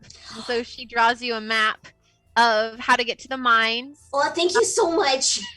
It As actually she draws, you one better. as she I can draws just give me you the my map. map. Oh my Yes, god, that your is even map. better. It's a whole map. Oh my of goodness. Snombula. Oh my goodness. it's And the air fills with warm amber, vanilla, and honey aroma because Stankalith is beamingly proud. That smells so good. Oh, thank you. I did it myself. Wow. We will get this map back to you, well, sometime today. Hopefully, yeah. Oh, great. That would be wonderful. Please let me know if you do find anything. And And if watch this doesn't go out. according to plan, then you'll just have this map and we'll be meeting you again soon. Oh, that's right. Oh, this is so much fun. Hey, if you want to get my trust Uh-huh. in the future what- without having to explain yourself over and over again, I just trust you really well since you rolled so well just now. You just go ahead and you tell me that you know that my middle name is Marjorie. Marjorie. May Marjorie. Oh no, I'm Savannah. Sorry, I'm Savannah. Savannah Marjorie. Maine. Stronghoof. Stronghoof. And then May says, "I'm May Maine." You can tell me that There you we go. just That's tell what it me is. that you know that I secretly have a crush on Fluffy Cloud. What? You. Those are our deepest, darkest secrets. We haven't told anyone else those things except each Point other, of right, order. Savannah? Point of order is Fluffy Clouds the blue pony with the. Oh. Mm-hmm. Please let Nice. it be. All right. Fluffy Fluffy cloud. cloud. And we'll Got believe it. everything you say, and we'll trust you immediately. Incredible. Fantastic. We're doing so good. You guys really are 2-timers.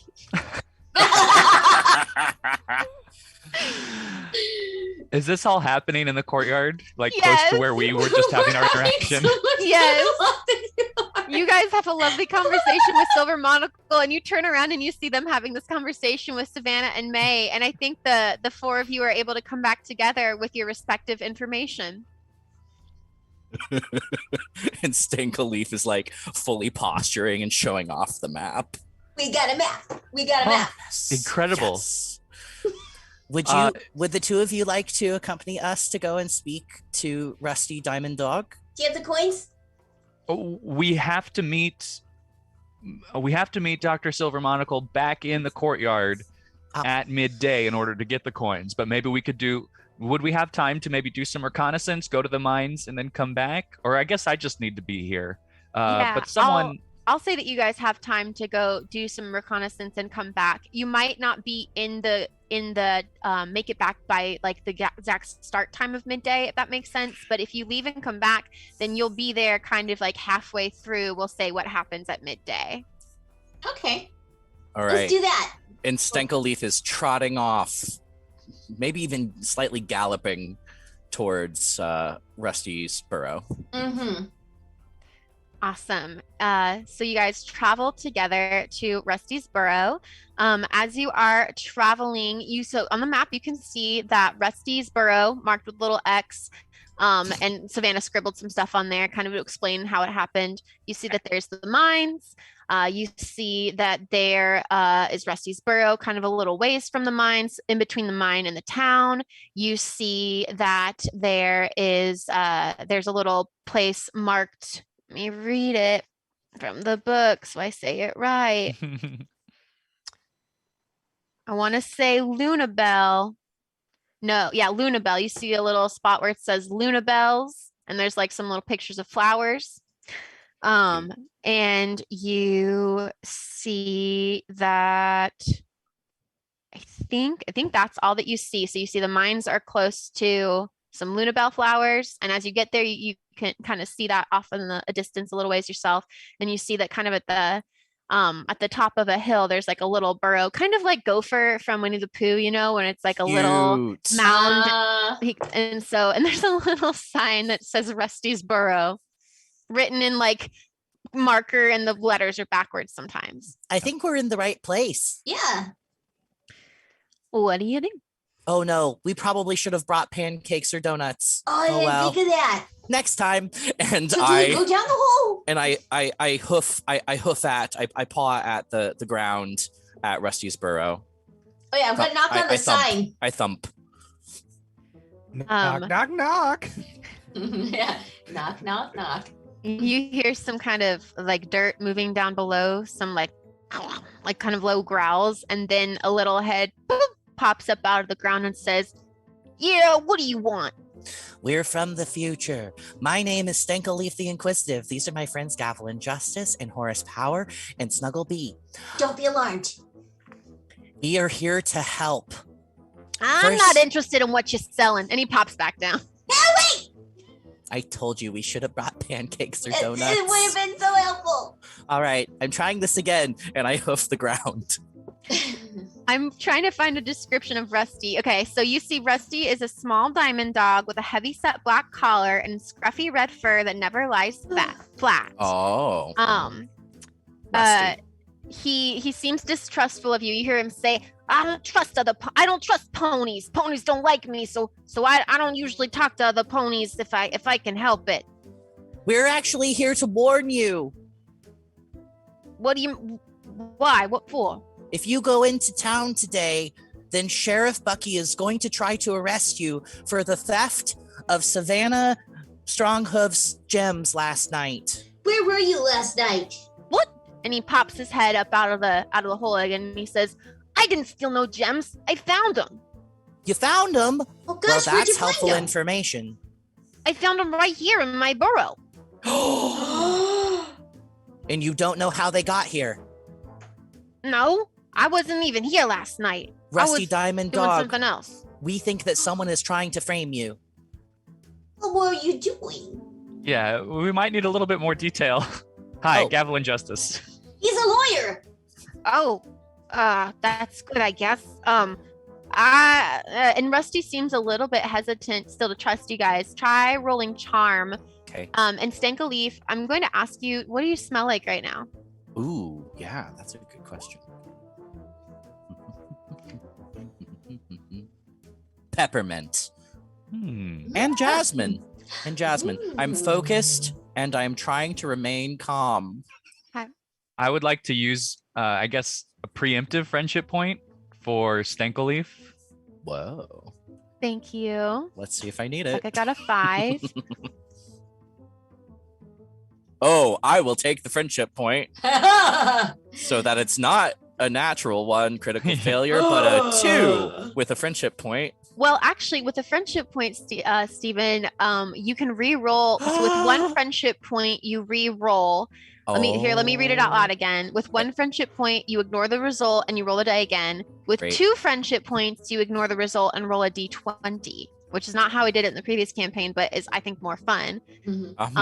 And I think I'm going to need that because the reroll was a 1. Also give a friendship point. I will give 2. 2. You know what? You know what? I'll just give another one and let's just make this happen. Oh, okay. There we go. Okay. All right. Thank you, Horus Powers.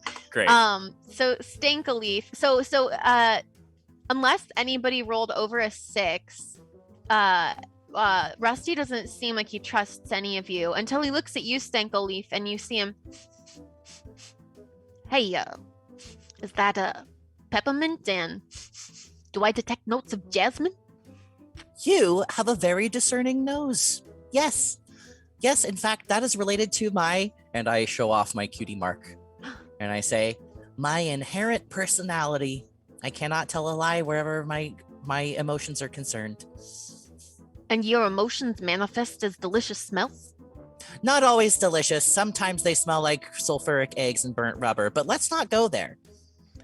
Huh. And you see, I don't normally trust other ponies and stuff, but I don't know. I like your smell, and I mean, if I'm being honest, I've always wanted to be a perfumer. So I just wanted to let you know that you have a really good smell there, Stankaleaf.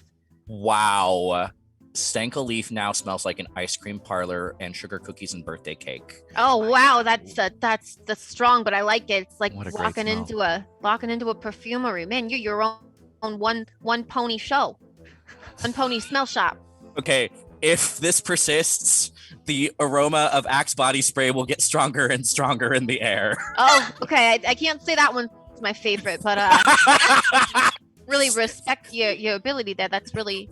But to get back to the matter at hand, I didn't steal no gems. I wasn't even here. I wasn't even around last night. And that could be helpful information because everyone does know that you were not able to be located after the incident happened. And when the incident happened, there was a flash of lightning and there was someone who was impersonating your voice saying, "Give me those gems." And then the gems just appeared in your burrow, and we need to find out, do you have any enemies? Oh yeah, I got lots of enemies.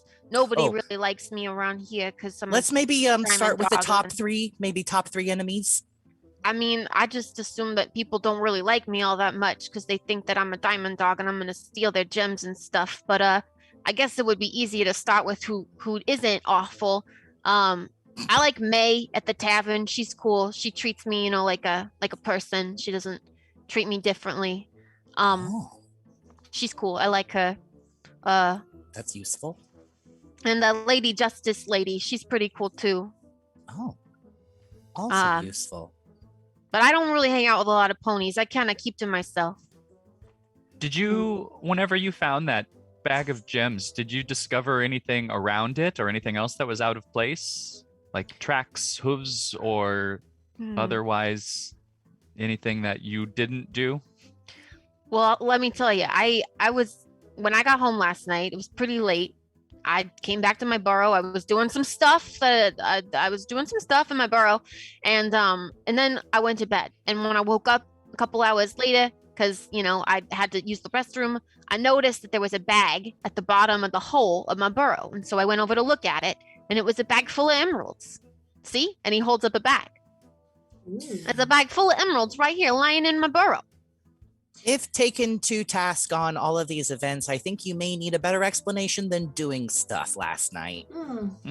Oh, well, if you must know, and Stankley, if he's saying this because of how your high roll and how he gained his trust, you must know I was out collecting moon pollen from the Luna bells.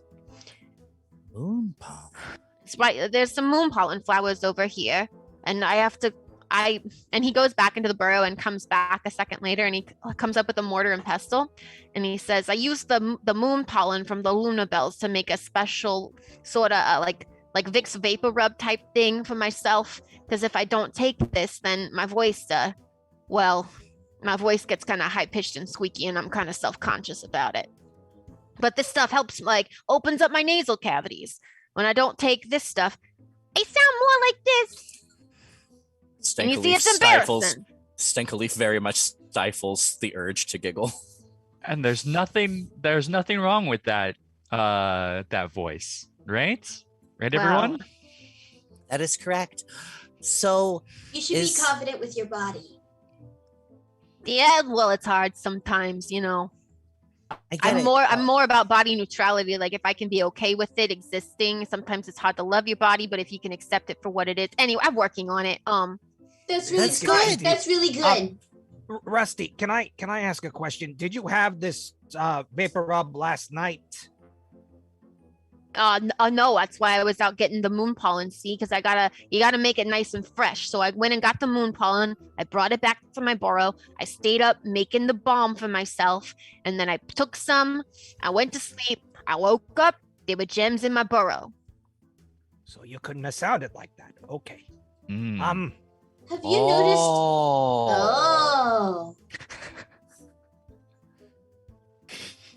Have you noticed any weird noises or sounds out here, like random surges of like magic or something like that? Like, you know, specifically magical disturbances. Yeah, like I don't know. Like, have you seen anything like that around here?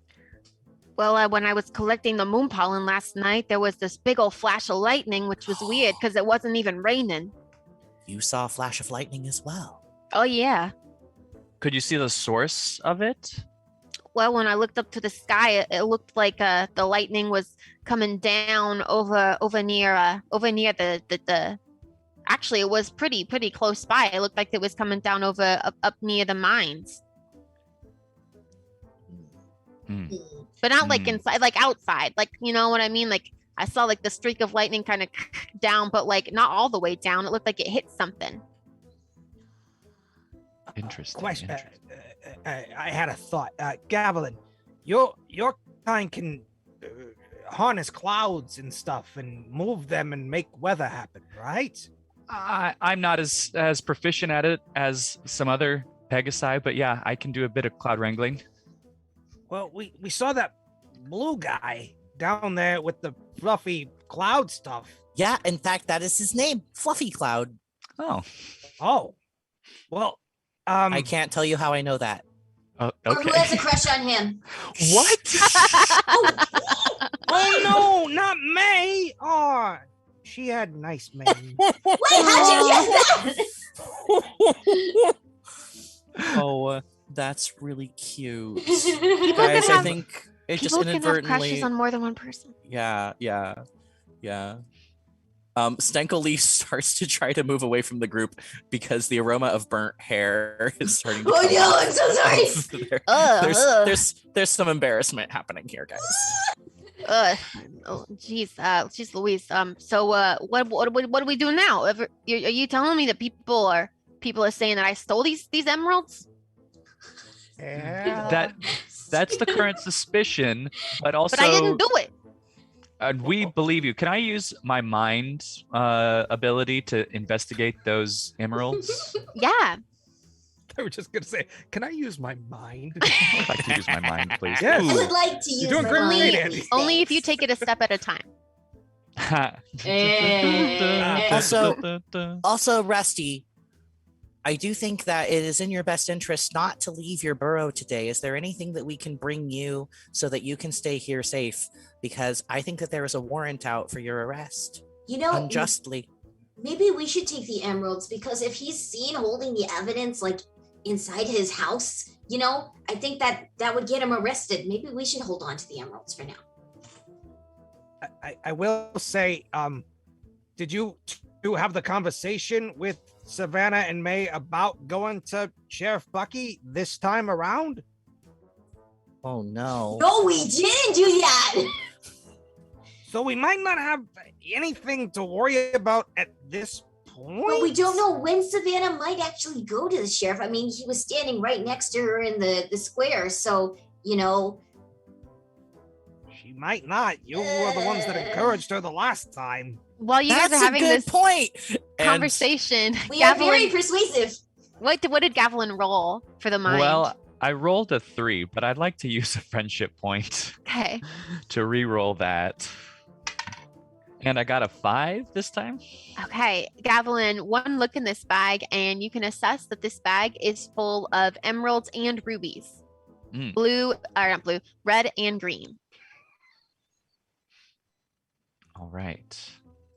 Stankleleaf has bolted away from the group and is heading back into town to try to tell Savannah Marjorie Stronghoof not to report Rusty. Oh my gosh.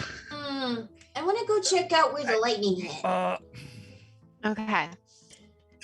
So Stankleleaf is The going back party. to town. Snugglebee wants to go kind of up towards the mine where the lightning hit. Horace Powers and Gavelin Justice, where are you two going? Go ahead, Horace. I think I'm chasing after Stankleleaf because I don't. What? No, hold on. I don't necessarily. My pony sense is tingling because I don't really trust Fluffy Cloud at this point. Oh. It's a little jealousy, but it's also he's a Pegasi who can control weather, and it's the only Pegasus we've seen so far. I don't know why I said it like that. Sorry. I'm really happy you did say it that way. Horace has a little bit of a musical. So Horace and Stankleleaf are going back to town. What are you doing, Gavelin? Are you sticking with Snugglebee? What time is it? It is about to be midday. All right. I would Oh. like to fly back to the town square as fast as I can. Okay. So let's do this. I'm going to start with Rebecca since she's going in the opposite direction as the three of you. So Snugglebee, you're able to use your map to get up towards the mines. You are going up there. Let's see. All right. Let me look at okay. As you go up towards the mines, Snugglebee, it takes you a little bit, but once you get up there, you see that there's an entrance to the mines. There's a little sign that says entrance to the mines. And some like tools kind of laying around, wheelbarrow, pickaxe, stuff like that. The thing that catches your attention is that there is also what looks to be kind of like a rod, like a metal rod, or like a let me go in the book. You see a tall metal lightning rod that seems to be charged with electrical energy has been placed here at the top, kind of, so it seems to make sense. The rod is at the top of the I don't know if it's a mountain, but like it's at the top of the hill, the highest point, and it is just placed there with an obvious and clear charge of electrical energy. Do you do anything? I want to, but I don't know what that will get me electrocuted. Oh, no. Okay, is there like any other sign of like, I don't know, like what is does the metal rod connect to anything? Like, is there like a cable or something? No cable. It's just a metal stick in the ground. It's just a metal stick in the ground. I will say that there are, let's say that there are some signs that say like, do not touch, or like, and there will be a sign that says property of Fluffy Clouds. Ah! Hey. Okay, it's Fluffy Clouds. Great. Okay, so that's the person we need to go talk to. I think everyone else is already going that way, so I learned nothing.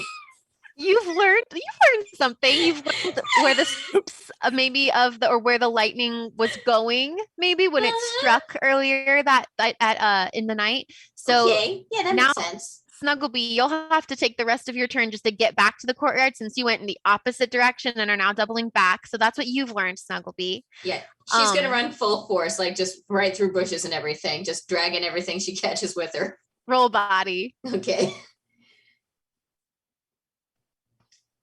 4. You do trip a couple of times.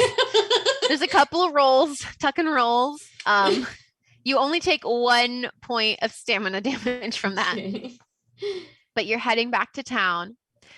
Gavelin, Horace Powers, and Stankaleaf, you guys are heading back to town, or you folks are heading back to town. Do you take the emeralds and rubies with you, or do you leave them with Rusty? What did, I guess retroactively, what was Rusty's thought on the situation? Oh gosh, I don't want to be caught with these and then them think that I stole them. Yeah, you guys want to take them, take them. Honestly, I was just going to take them into town and see if there was a reward for finding the lost gems or something, or maybe sell them, you know? Like I was going to try to get some money, but I don't want to go to jail. Here, take these. I don't want them.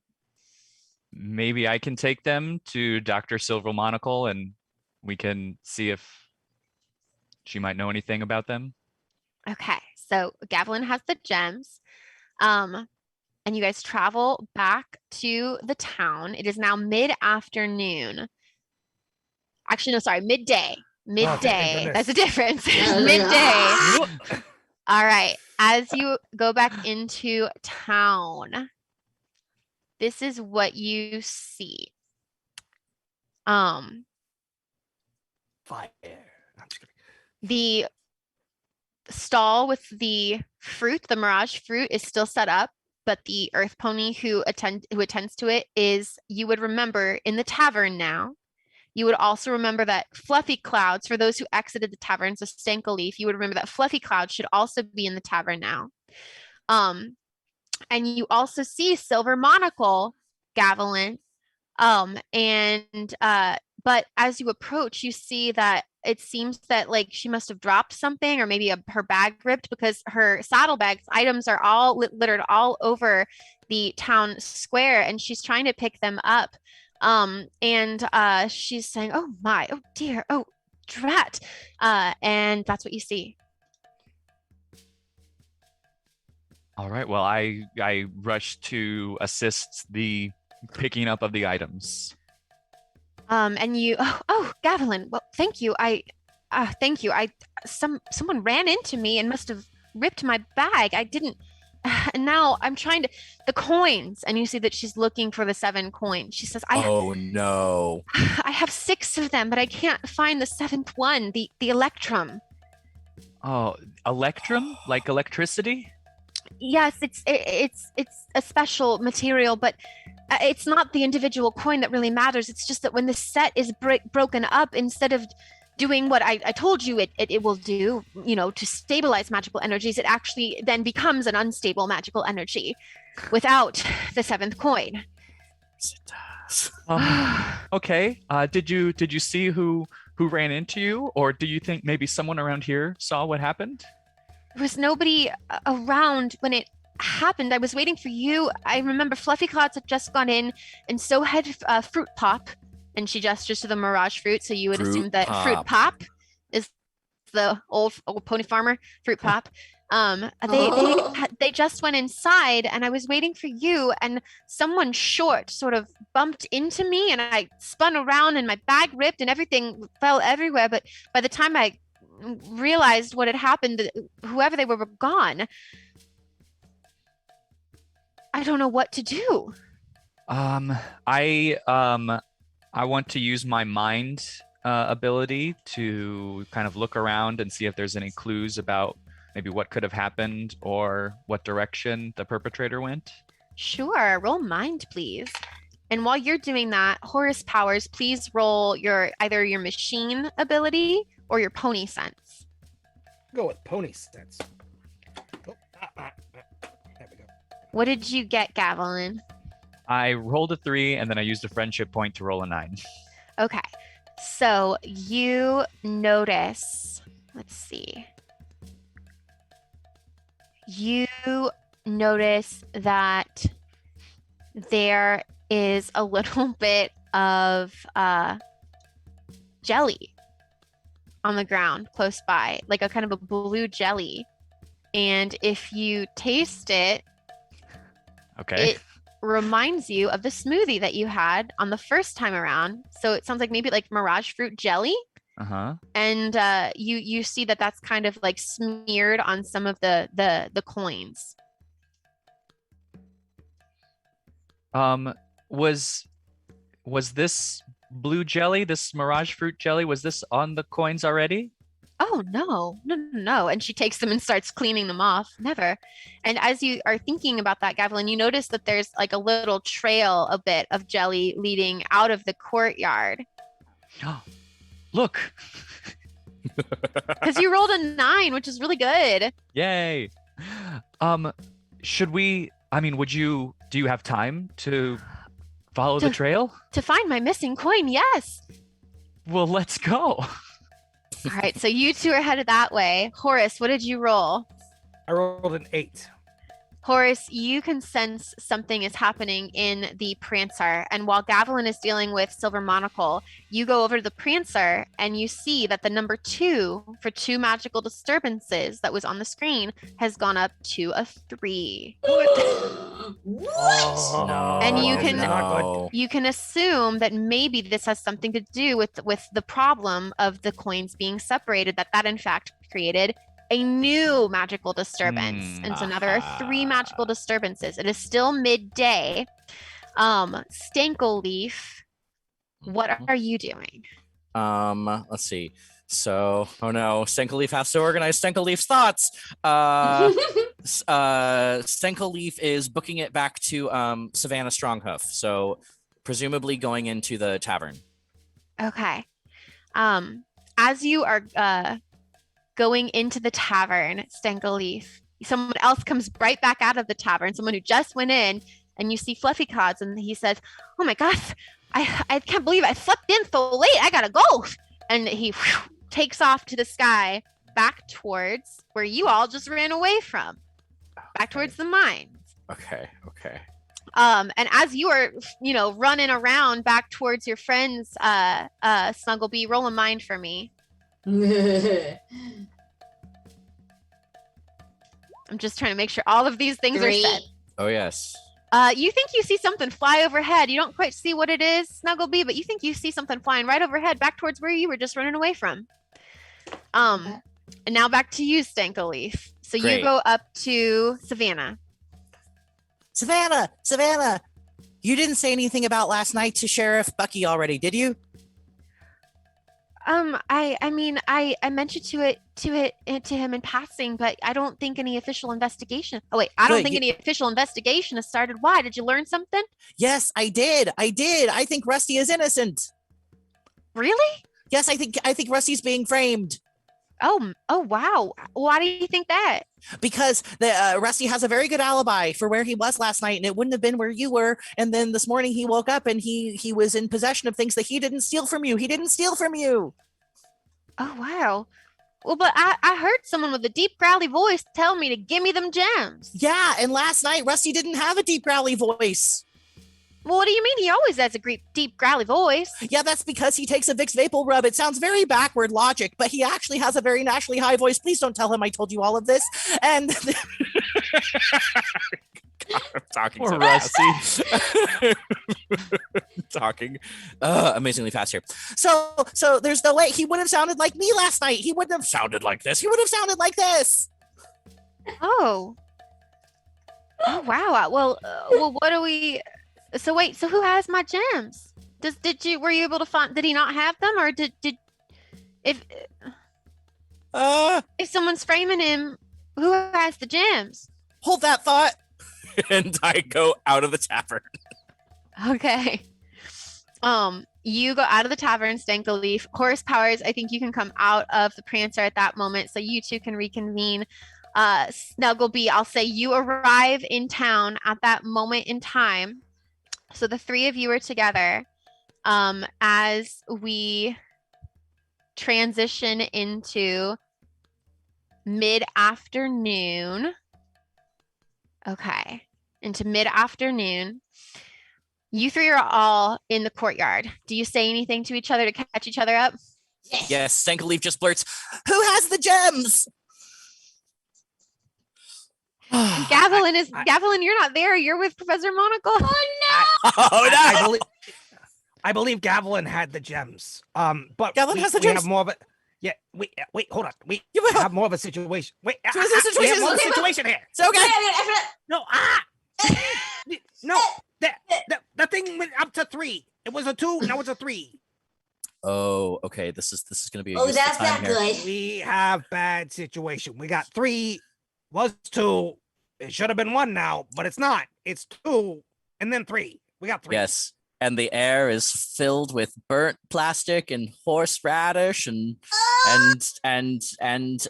maybe a little bit of smoky bonfire. I think there's a little anger going on here. There's a little rage building up for poor little Hey. Stankelleaf.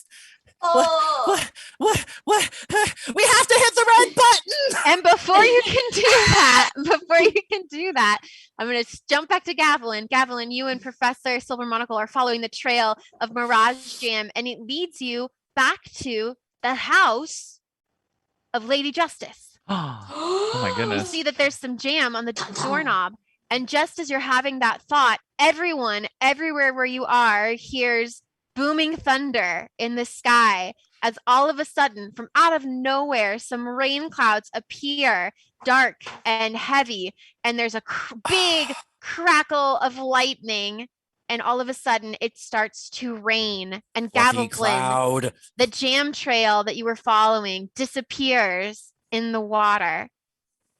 Horace, Goodness. you guys, or actually respond first. That's what happens. What do you guys do?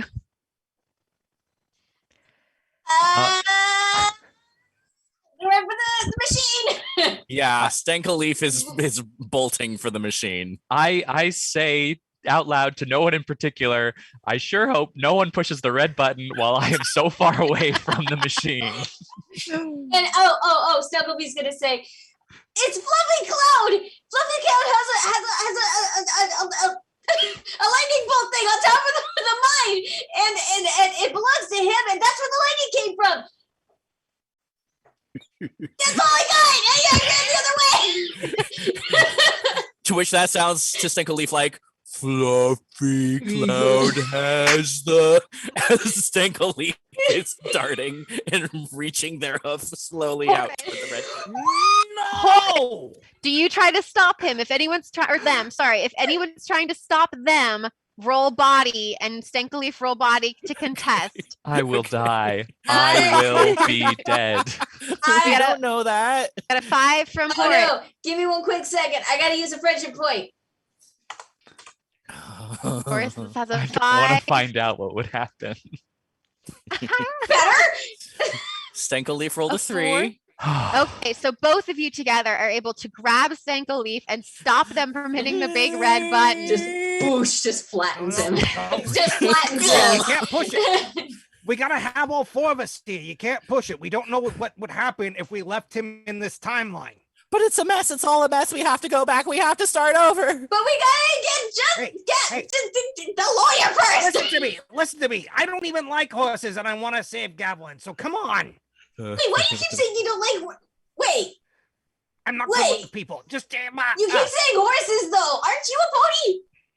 Well, yes, but I have a lot of self-doubt. I'm sorry. Come on. Aww. I think we need to talk about this. Stankelleaf don't have dissolves in hysterics, Oh no! crying on the ground. I know. Snugglebee's gonna like scoop him up and hug him tight and just kind of rock them and say, "It's okay.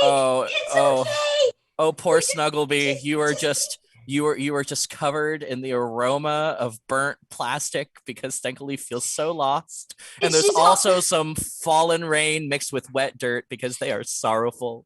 She is holding her breath and she's like, "It's okay. It's okay. It's gonna be okay." It's not Listen, both of you. Poor Horace. Okay.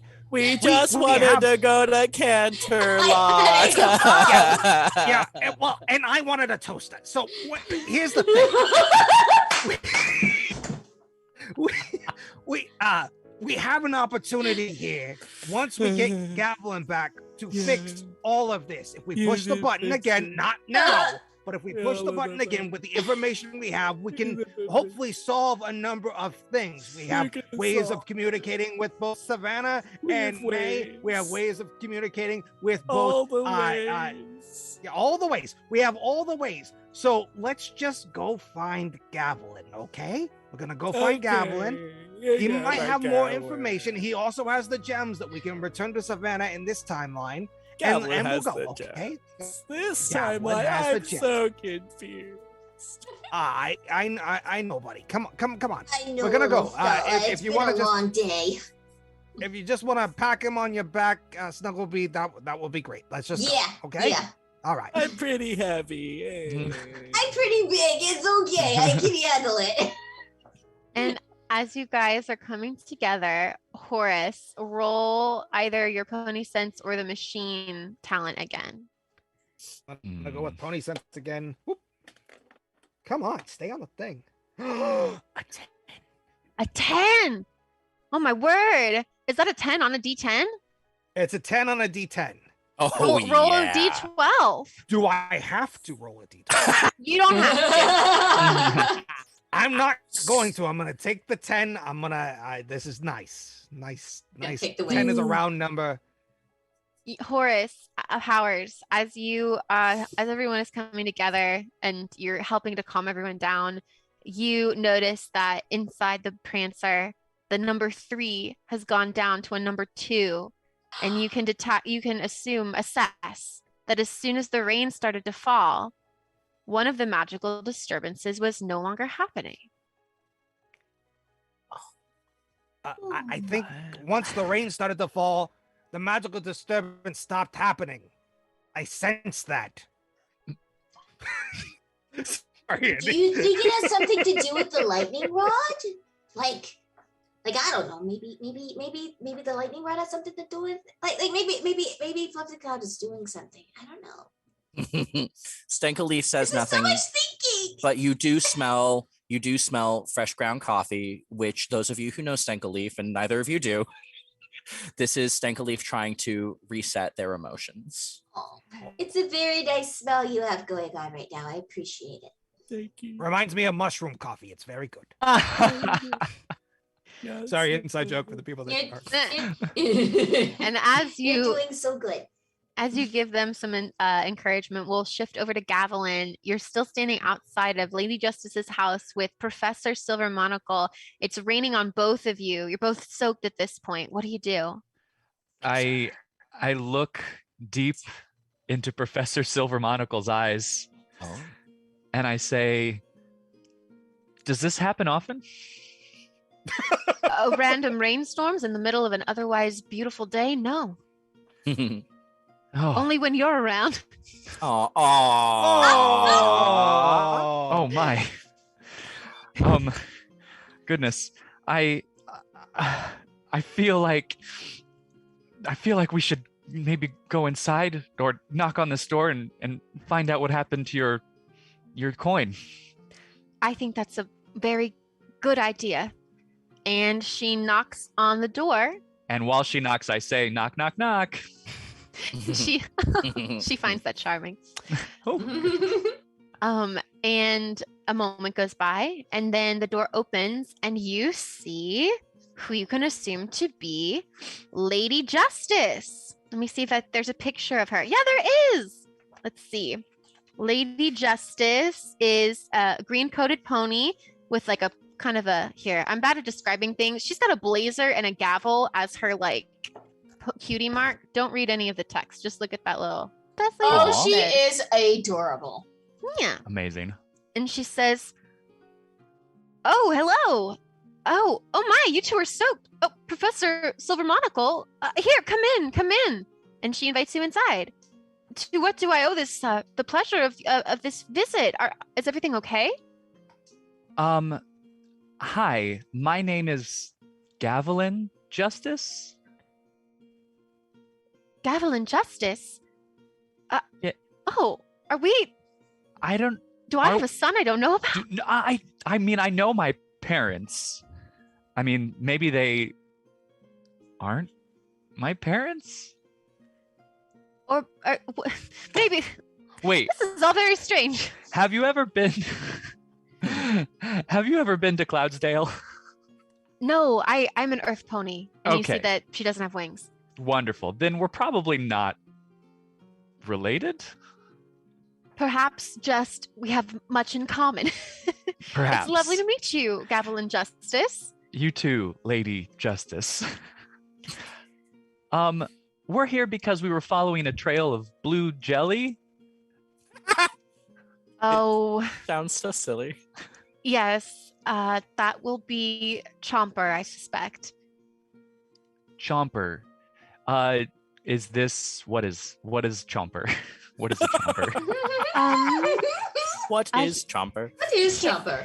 Here, why don't you come in? And she she brings you to a nice living area, and you can have a seat, and she offers you some towels so you can dry yourselves off, brings you some warm tea, and she says, Professor Silver Monocle here will be familiar. Chomper is, he's a baby dragon. He's staying with me. She kind of keeps her voice down a little bit. He's in his room right now.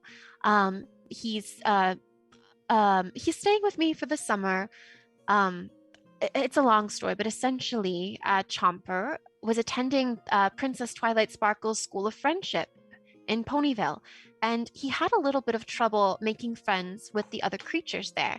As I'm sure you know, and canonically you guys would know this, I'm sure you know that creatures of all sorts are welcome at the School of Friendship, whether that be dragons, griffins, hippogriffs, yaks, ponies of all sorts as well. And Chomper actually was having some problems bullying some of the other students, and so Twilight thought it would be a good idea if Chomper could spend a summer in a new town where he could practice making new friends before going back to, instead of going back home to some of the older boys that were influencing his behavior. I think he learned some bad habits from some of the older dragon boys in his community. So he's staying with me this summer, and that's our story. Awesome. Well, I think maybe Chomper, and I don't have, eyewitness testimony to this, but we suspect that maybe Chomper may have taken something of value from Professor Silver Monocle here. And so we were just investigating. And again, we definitely understand, tiny dragon being influenced. We just wanna help out and make sure everything is set right again. I am so sorry to hear that. Something of yours is missing, Silver Monocle. And Silver Monocle nods, and she pulls out her coin collection and explains how there are supposed to be 7 coins and one is missing, and even shows that there's some, actually she cleaned all of it off. She said there was jelly on these coins, but I did clean them off. But we follow the trail back here. Of course, the jelly's gone now because it started raining. And of course we wouldn't want to make accusations, but let's both roll charm. Oh. Let's see what happens. Okay, she got a 2. All right, Gavilan, you got a 5. Good job. So Lady Justice says, I hear what you're saying, and I think that it's fair that if you think that something that are you telling that you think Chomper might have taken the coin from Silver Monocle? Okay. Well, we can go visit him in his room. I'm so sorry for the trouble. Here, come with me. And you guys go over to Chomper's room, and she knocks softly on the door, and she says, Chomper, we have some people who are here, and we need to talk to you. And a little voice inside that's kind of like a little bit deeper than what you would have thought it would have been is like, go away. Oh, well, maybe we can come back later. Maybe. Chomper, did you take something from Silver Monocle, from Professor Silver Monocle here? And there's just silence on the other side of the door. It's okay. Everyone makes mistakes sometimes, or maybe we do things before thinking through maybe what effect it might have on those around us. But we were just kind of here looking to make things right again and see if we could just chat with you for a little bit. Roll charm, Gavelin. 2. Chomper says, I didn't do anything. Leave me alone. And Lady Justice sighs and says, how about I speak with him, and I will make sure that if the coin is here, that we return it to you. Is that okay? I look to Professor Silver Monocle. Professor Silver Monocle is kind of like, I would rather just have my coin back now. It's actually very important. The coins, need to be together, or else there's a magical imbalance and it's dangerous. And Lady Justice says, up, right, of course. Okay, Chomper, I'm coming in. And she opens the door, and you see a messy kid's room in here. And as she's opening the door, you see, jumping out the window, a little baby blue dragon jumps off into the rain, and she says, Chomper, no, wait! But it's too late. Use my fly ability to chase after. Okay. So we're going to pause there. And I'm going to just ask our god here, Justin. It is 12:31. Can we take maybe like a 5-minute break right here, and everyone can have a chance to use the restroom and grab a drink? Awesome. So viewers, if you're here watching with us, we're going to take a quick 5. Everyone can grab a drink, use the restroom, and we will be back to continue A Case Against Time. Yes.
Hey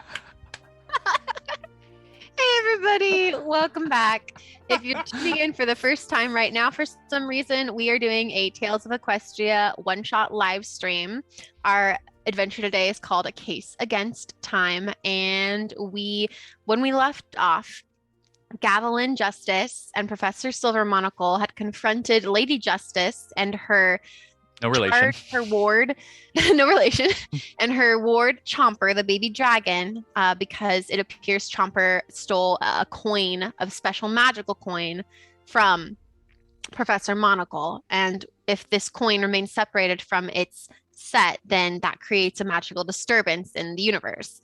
At the same time, Horace Powers, Snugglebee, and Stankleaf sort of melted into an emotional puddle and built each other back up, and they've all kind of caught each other up on what's going on, which is that it seems like the rain that is now falling has something to do with fluffy clouds and his lightning rod.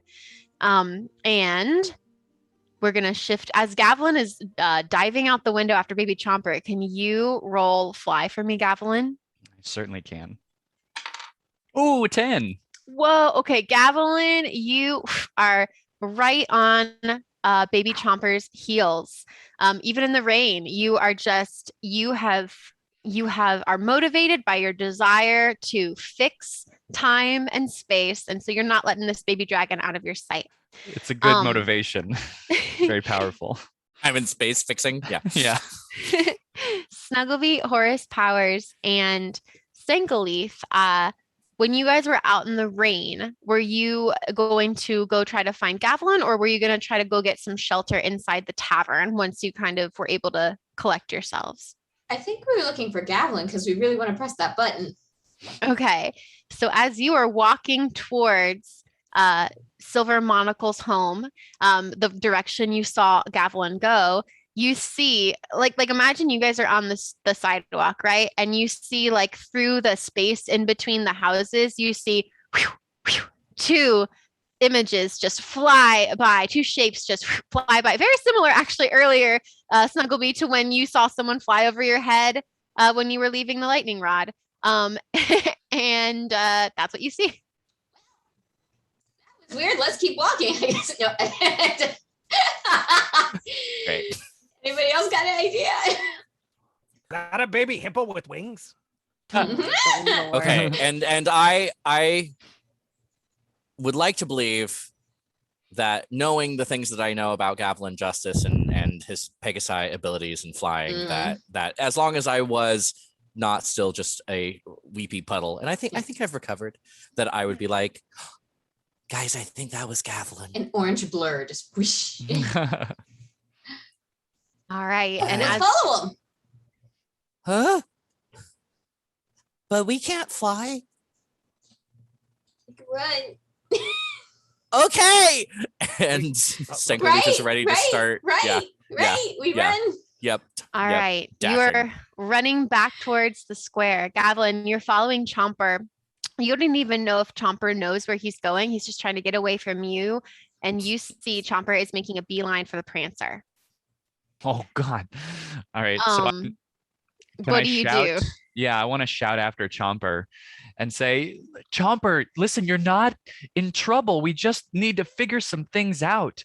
What you're messing with some magical items that are really messing some things up on a very large scale. So we just need your help to be able to fix things.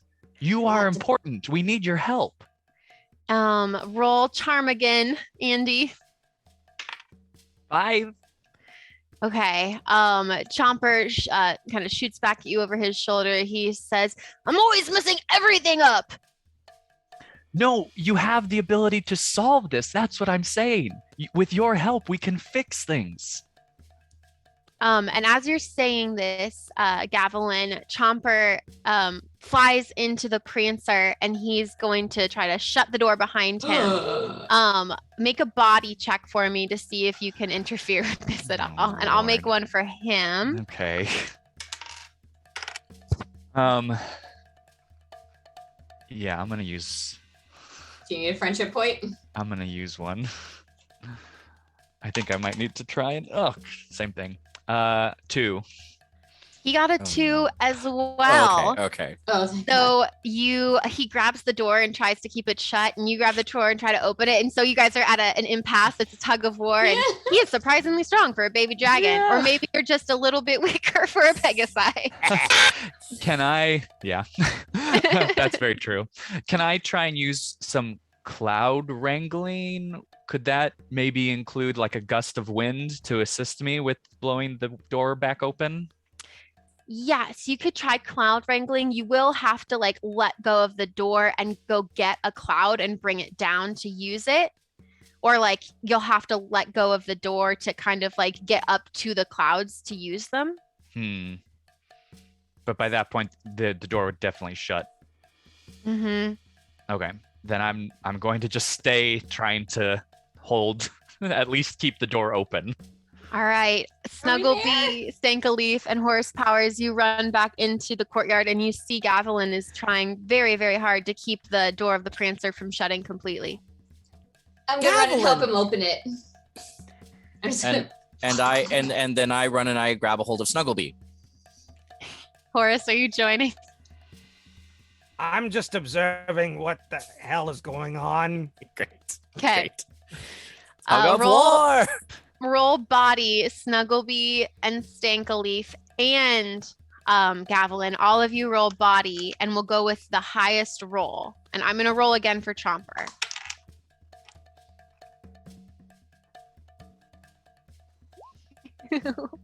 Four. Whoa! Oh, Snugglebee. Thank you, Snugglebee. Snugglebee, Gavilan, you feel Snugglebee put their hooves firmly around your waist and give a very strong pull. And Stankaleaf, you put your hooves on Snugglebee's waist, but you clearly are adding nothing to the actual. But it's nice. It's nice to know that you're there. Support. And Horace, you were witnessing all of this, and you open the door, and you open it so hard, in fact, that Chomper kind of flies out and lands on the wet ground in the middle of the courtyard. And it's at this moment that other people are starting to come out of the tavern to see what the heck is going on, what the hullabaloo is all about. And you see Savannah Stronghoof comes out, May comes out, Sheriff Bucky comes out, Fruit Pop comes out, Silver Monocle and Lady Justice have finally caught up to the group. So basically everyone is gathered in the town square. And even Fluffy Clouds is now landing back down in the town square in the rain, looking a little dejected. And everyone is just kind of chattering and saying, "What's going on? What's happening? What? What do you guys do?" So Stankaleaf would have remembered from earlier, even though with the whole emotional mess, that Horace pointed out that the meter had gone from 3 to 2. Mm-hmm. Okay. Oh no. Well, I was going to say push the red button and let's just try this all over again, but clearly one of the disturbances has been taken care of. Is that a baby dragon?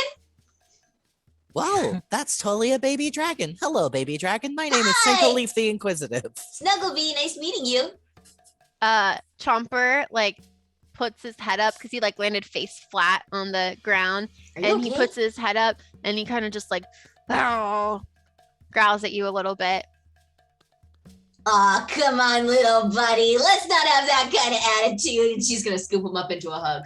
Oh my gosh, roll body. Oh no! It's all quiet. Oh no! Friendship point. Take a friendship point. Wow. I think it's more interesting because he rolled a 6. You go to hug him, and he slips out of your hooves faster than any other creature, and lands on the well in the middle of town, just kind of standing there, looking kind of around, scared, clearly scared. And Sheriff Bucky approaches you guys and he says, "Well, what's going on out here, gang?" Just for my memory out of game, the town doesn't know that there's a tiny dragon staying with them. Is that correct? They don't know that Chomper's there. Yeah, okay. Lady Justice explained that Chomper is staying with her for the summer. So you can assess that people would be aware that he's around. Okay. You don't know how he gets along with anyone else, but they would probably be aware of him. Okay. Hold on just 1 second there, Sheriff. Mr. Young Dragon, sir, I just want to apologize. It's called consent, Snugglebee. Okay? You can calm down a little bit. It's okay. Oh my gosh, you're totally right. I'm so sorry. It's okay. You're a hugger. I want to make sure that this little dragon's okay. You okay? I'm fine. Okay, good. Okay, now, Sheriff, what was your question? Well, what's going on out here? We heard a bunch of hubbubaloo, and then it started to rain with no warning, and everyone wants to know. Did you guys? Have you guys seen the Savannah said you guys were going to try to find the gem thief? Have you found the gem thief? Well, we have found who the gem thief isn't. What? Which is just as important if you think about it hard. But also, the gems are accounted for. Yeah, Cloud Chaser, what's his name? Fluffy Cloud has something to do with it. Left? Wait. Left who? Wait, No? And Sheriff Bucky holds up his hooves and he says, Who has the gems? Does anyone boy. have the gems? I currently have the gems in my saddlebag, yes. And the good news is say we that? weren't here last night, so he couldn't have stolen them. Yes, I Wait. do. Do you pull it out, Gavelin? Do you show that you have the gems? Yes, I do. And everyone goes, and Bucky says, well, there you have it. That there Pegasus has the gem, so he must be the gem thief. No. No, that is incorrect. Things of miscommunication here. Listens. Big misunderstanding. And Everyone, we are from the future. Time travelers. You guys are doing I that. immediately just start trying to push them all back into the box. Into the box. You guys are as you do that, like the ponies in this town kind of create like a circle around you guys because it's kind of like a big group of people and they all have questions and some look angry and some look frustrated and you can't get into your prancer as you try to though. But Lady Justice, she runs forward and she says, every pony wait. And everyone kind of stops and looks at her and she says, if anyone in this community is accused of a crime, then they deserve a fair trial. And everyone is like, oh, yeah, that tracks. Yeah, that tracks. And she says, if somebody thinks that Gavelin or anybody else stole the gems, and whoever that person is deserves a fair trial, they are innocent until proven guilty. And the sheriff says, well, you got a point there, Lady Justice. That is the law. Are you suggesting then that this pony here should be put on trial? And he points at Gavelin. No.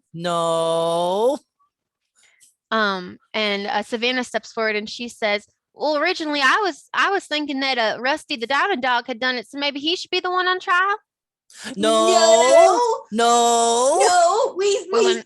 Well, who here's gonna be on trial?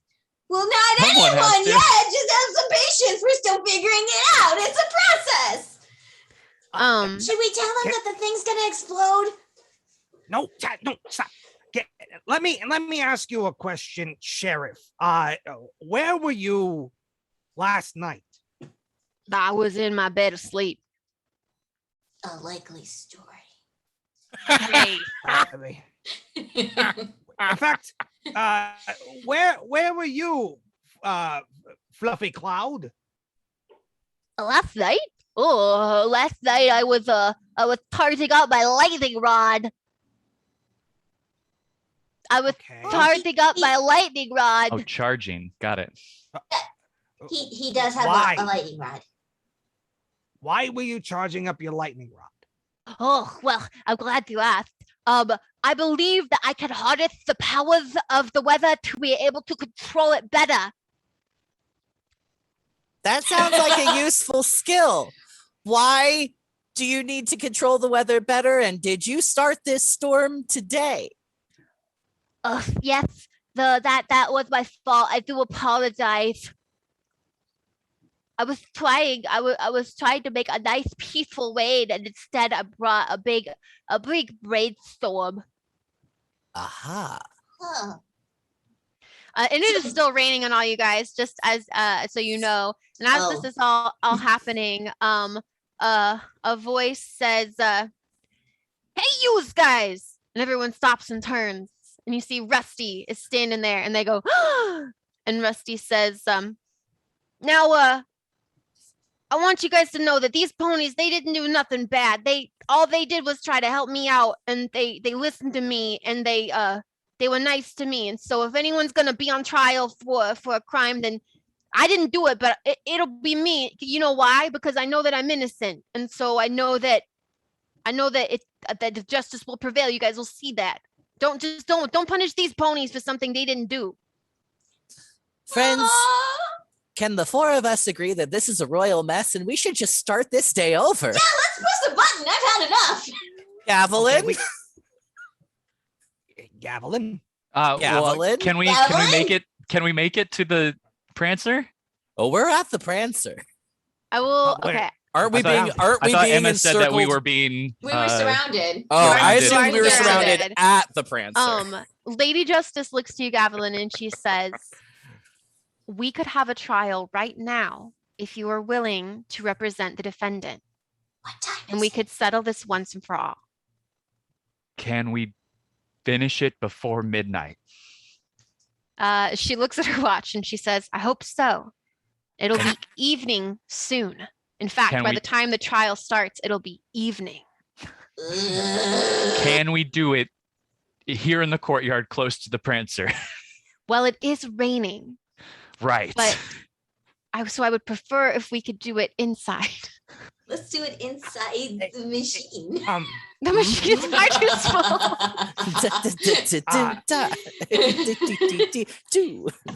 Trying to dance towards the machine. What if we were to be able to get our courtrooming supplies out of our machine? I know that each of us have our justice odometer meters in there so that we can. And our powdered wigs. Yeah, we need those. Oh, That's what Lori's wear. Gavelin, what do you? Yes, we do. I would prefer to have my files with me, and I should probably change so that I can be more presentable in court. So we should probably go into Our our box. Okay. Just as long as you guys all are on a metagame, as long as you guys as players are all okay with doing that. I just didn't want to rob Gavelin of a chance to do a trial. To be a lawyer. I have a feeling there might be another chance. Okay. But it does smell like burnt rubber and diesel fuel because Stenkelleaf cannot tell a lie and feels so guilty about the 3 lies that are currently being told. Everyone Technically, roll. it's not lies. Everyone roll charm. Everyone roll charm, and we'll see how you do as a group. Uh-huh. 4 for Gavelin, 5 for Snugglebee, 5 for Horace Powers. So far, so good. 1 for Stankley. Okay, so this is what happens. The crowd seems agreeable to that. The ponies who are closest to the Prancer step aside, and you guys are heading towards the Prancer. As they step aside, this is where the one comes in. Chomper flies by the 4 of you, seeing his opening into the Prancer. No. No, And no, no, no, no, no. You see that he, like, upon immediately assessing his situation, slams the door. No. And then from inside, you hear like a voice, like a kind of I will say it's Dr. Hooves. Hooves. And you hear Dr. Hooves saying, do not touch that. Small child person. Nope, do not. Oh no, oh no, oh no. And you hear the Prancer starts, like, a little alarm pops out of it and is like, doo, doo, doo, and it's red and blue. And you hear emergency reset activated. And there's a big flash of light. And for a second, it's just light. And then you guys wake up, you're on the ground, and you look around and you see that you're in Somalia. Somalia. We're in Somalia. Somnambula. You're in Somnambula, and it is just after dawn. Yep. and you see each other. You see your friends. Yep. You see the Prancer. Okay. And you see Professor Silver Monocle walking by doing her power walking. And you see that Savannah Stronghoof is talking to May about looking distressed. And does anyone go over to the Prancer to check it out? Oh yeah, Stankalif is going to open that door to the Prancer. We still have all our memories of what has happened. You still have all your memories of what has Thank happened. goodness. Okay. This time when you go over to the Prancer, you do not hear Dr. Hooves over the speaker.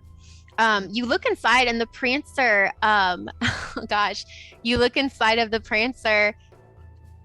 Oh my gosh. Whoa. Okay. So you look inside of the Prancer and you see Chomper is laying there on the floor, kind of like dazed and confused. The inside of the Prancer looks to be damaged, like maybe when he was in there, like things rocked around and he knocked into some equipment and stuff. You can still see on the screen the number 2 is glowing. Horace, I want you to use your machine abilities to talk to the Prancer. It looks like it's not in very good shape. A 5. Okay. Horace, how do you talk to machines? Explain it for us. How do you relate to machines? I go, hello, my friend. Okay. So what we're gonna do is we're gonna figure out what is wrong. If there's nothing wrong, that's good. If there is something wrong, we're gonna make you better. Okay? Okay. And I start using both my hooves as well as my telekinesis horn to make sure that each little piece is back to where it's supposed to go, connected to the right things. And if it's not connected to the right things, I go, it's okay. We're gonna connect you better. There we go. And you were doing your best, Horace Powers. But you can acknowledge as you're doing this that, man, this is a weird piece of machinery and you don't have all the exact right tools that you know you need to be able to do this perfectly, because this is not a toaster. This is something totally different, but you do your best. And what you can assess from your repair is that you would assess that the communication is broken. So your connection to Dr. Hooves is broken now. You can't communicate with Dr. Hooves. But also, after looking at the Heart of Harmony and how it seems maybe Chomper tried to grab it and take it off of its part in the console, you would think that if you guys try to go back in time one more time, that might cause some real damage.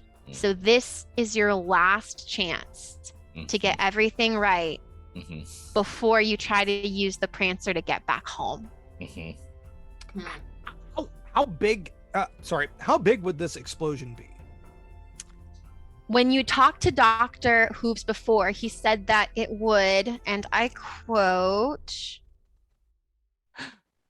"The bad news is that there are magical disturbances in the area that are causing an influx of instability, which will cause the Prancer to explode at the stroke of midnight, destroying all of time and most of space." So pretty big. All of time and just most of space. Just most of space. Wonderful. The bigger problem, though, any one of the 4 of you might think now, though, is that Chomper was in the machine when it went back in time. And now he's still in the machine. Right. And you don't know what that means for reality. Nope. Oh, no. Because you guys didn't exist here previously before you were transported here, but he did exist here in this town previously before you were transported here.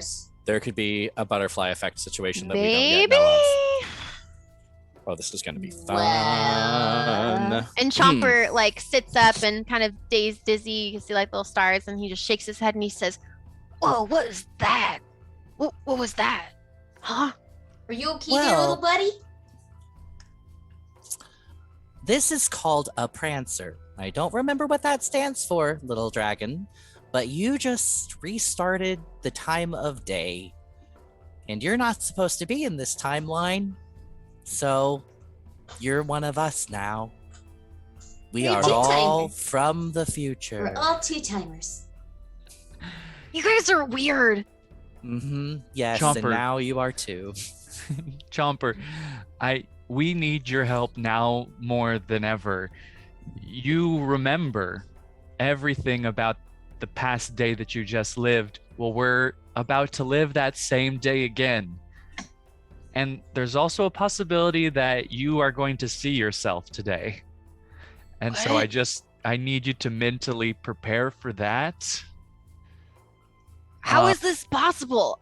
It's a great question, and I wouldn't worry too much about the details. That's okay. I read a lot of sci-fi, so I'm kind of on board. But okay, you get it then. Another big question that I have for you: do you have one of those coins still from Professor Silver Monocle on you? You would assume that he kind of like puts his hands behind his back. Okay, so maybe we have now more than one of the same coin in this timeline too. Is that a good thing or a bad thing? Well, I have no idea. At this point, Chomper, things are just things. I will say, you read and watch a lot of sci-fi. Remember in Back to the Hoofer 2? Friendship point for Bradley. Bradley's arrived. When Marty McHorsefly goes back and sees himself playing, it's technically a time paradox. Yeah. You understand me? Yeah. Yeah. So, we're dealing with that situation. You can't come in contact with the Chomper of this timeline, or else, maybe it will be like crossing the streams, or maybe it'll be like, when, Jennifer McHorsefly sees herself old and goes, oh, and falls down. So, hopefully it's gonna be like that. Okay. So what are we gonna do then? Well, first things first, we have to figure out all of the things that were disrupted in the previous timeline, and we have to start correcting the disturbances.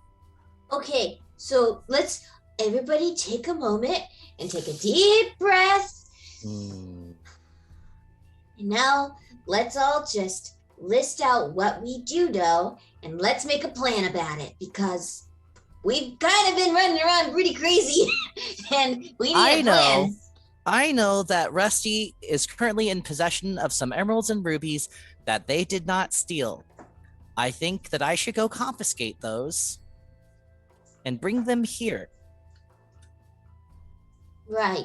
Let's see.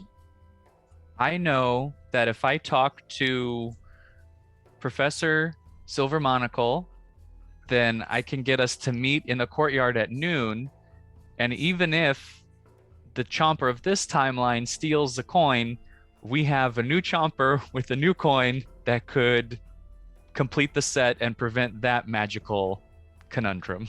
I know that we have two allies in town who will believe that we're from the future if I tell one of them about their crush and the other one about their middle name. Oh, I just had a thought. What's his name? Fluffy Cloud. Rusty. No. Oh, Rusty. Rusty. Rusty's alibi. He said he was picking flowers, right? Yes, to make moon pollen. I could go talk to the bees and we could verify his alibi. Go confirm the alibi. I'm gonna go get some Talk bees. to the bees. Chopper, you can come We might with me. need them to testify in court. Chopper, you come with me because I don't think you should be in town. That's Okay. a very good idea. Hold on, I'll go with you guys. I have to do two things real quick. And can I run up to Savannah and May? Yes. Ladies, good morning. Marjorie, it's lovely to see you. I am from the future. And May, I hope that one of these days that Fluffy Cloud will return your crush affections. I am from the future. Please do not share any information whatsoever this morning with Sheriff Bucky about the things that happened to you last night, Savannah. I am from the future, and I am going to go and get an order of pancakes and an order of donuts from the tavern. Good day. They look at each other, and you're like walking away, stank a leaf, and you hear May say, "Well, he knew your middle name, so it has to be real." And Savannah says, "You're right. Yes. You're right." Yes. And they will not go talk to Sheriff Bucky now. Yes.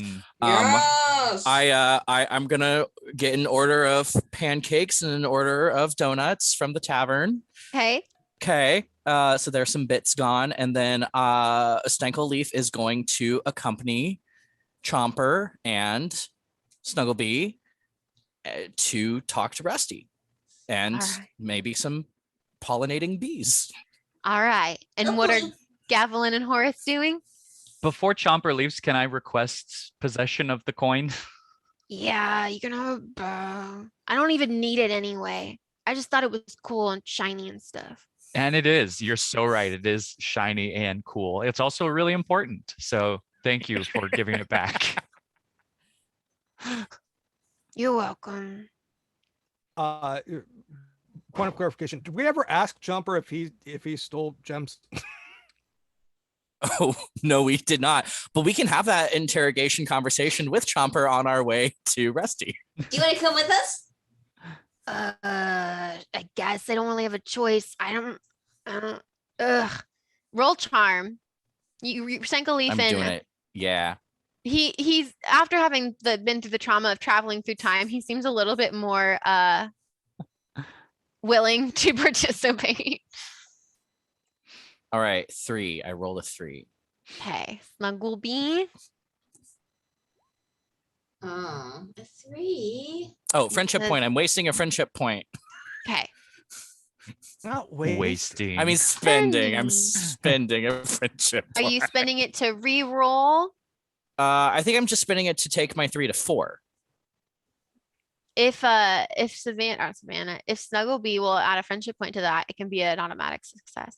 I'll do that. Oh, Okay, so yes, Chomper's like, okay, whatever. He's traveled through time. He got a little bit banged up. He's a little bit more easy to maintain. Like I said, you're one of us now.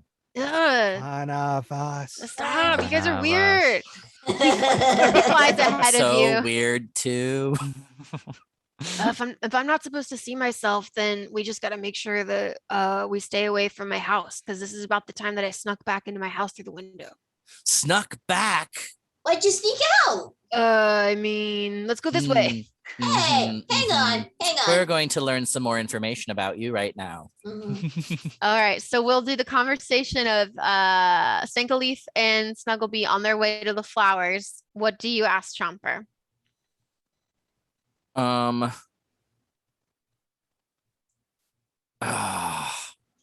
just curious. You seem a little grumpy for a dragon. I don't know. I don't really know dragons. I don't really meet them that much. But you seem a little grumpy, and I feel like you're kind of hiding something. And like you're not in trouble. I mean, you're time displaced and everything. So I don't know what punishments we could even give you. But like, why just sneak out of your house? Why'd you steal a coin? Because this place is boring, and I know that the only reason I got sent here is because I'm not good at making friends at Princess Twilight's school of friendship, and I know this is supposed to help me, but I miss my family, and they should just give up on me and let me go back to living with the other dragons. Okay, point I of fit in order. with them. Point of order. Emma, may I roll a d10 for speak with animals, and can I speak to Chomper in Chomper's native dragon language? Sure, why not? Yeah. Ooh. Okay. Why not? We're all animals.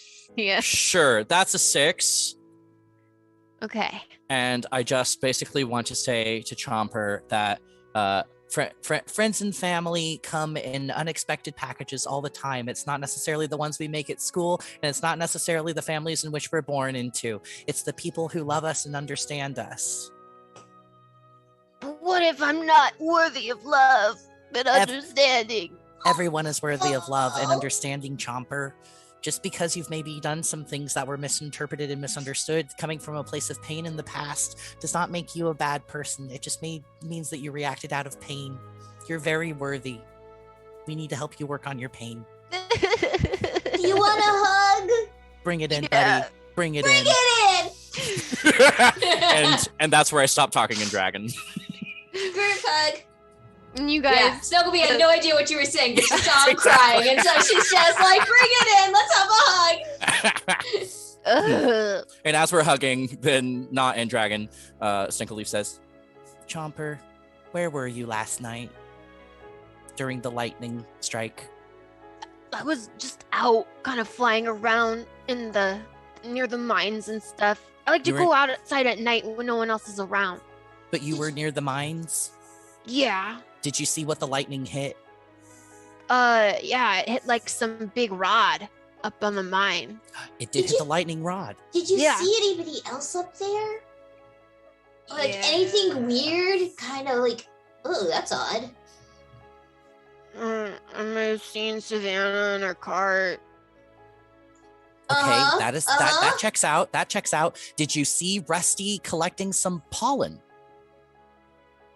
Maybe, yeah. Okay, that checks out. Did you see who mugged Savannah?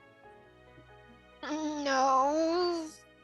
Is there anything I can roll to see if I believe him? Yeah.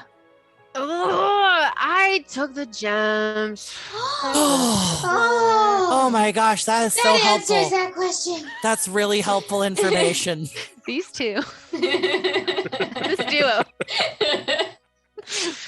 We solved it. I was hungry.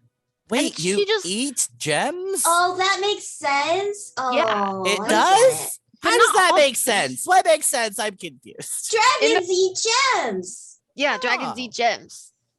What kinds of gems? Well, sapphires are my favorite. That's why. So that's why there were no sapphires. Yeah. Rubies and emeralds are kind of like whatever, like the vegetables of gems, if you get me. So that checks out. Tossed them in a hole and left them there. Oh, you chose a really, really unfortunate hole, Chomper. See, what happened is the hole that you threw that bag of gems in is actually the house of somebody. And now that person is accused of stealing them because they think that they stole them. But guess what, Chomper? Justin. I think you just might be able to make a friend today. Would you like to come with us and apologize to Rusty for throwing away your vegetable refuse into his hole? But then I'm gonna get in trouble. No, it's okay. It's all right. And even if you do, you know what? You're going to come out on the other side, buddy, and you're going to be more knowledgeable than before. We have to make mistakes, and we have to learn from those mistakes, Chomper. I shouldn't have. Monocle's going to be so. I mean, Professor Lady Justice is going to be so mad at me. I understand. Dr. Hooves is probably not going to be very happy with me that I kept pressing the red button. Yeah, we pressed it a lot. But the thing is that, you know, Lady Justice, who I've never met before, is like, I'm sure this person will be willing to understand, especially if you apologize and you own up to the mistake.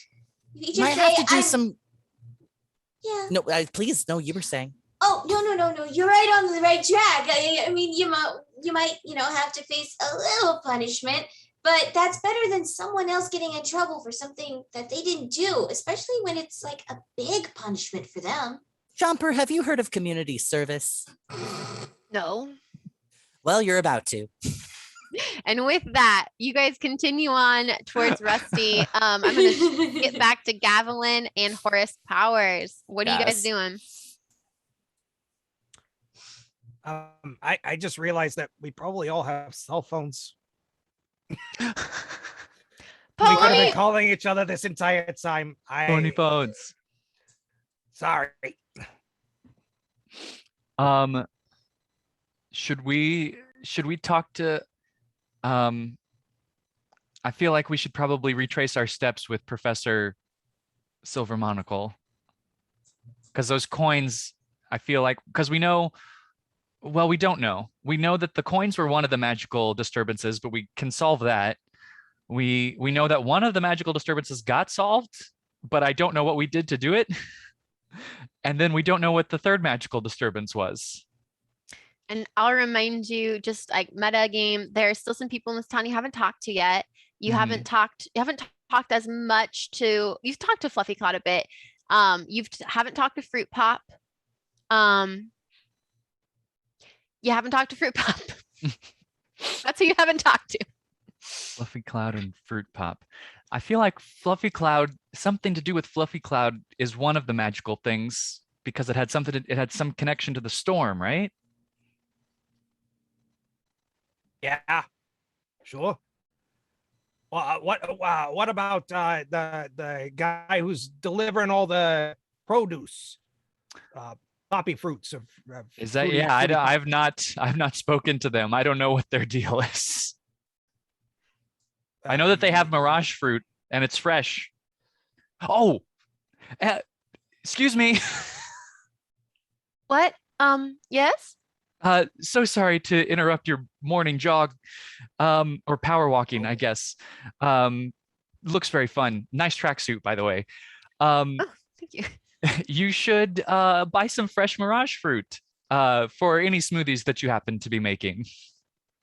I suppose that is a good idea. It looks like Fruit Pop has brought some. You know what? That's a good idea. I will. I should. I shouldn't use that old one on the counter. It's been sitting there for a week. Thank you for the suggestion, stranger. My name is Gavilan Justice, by the way.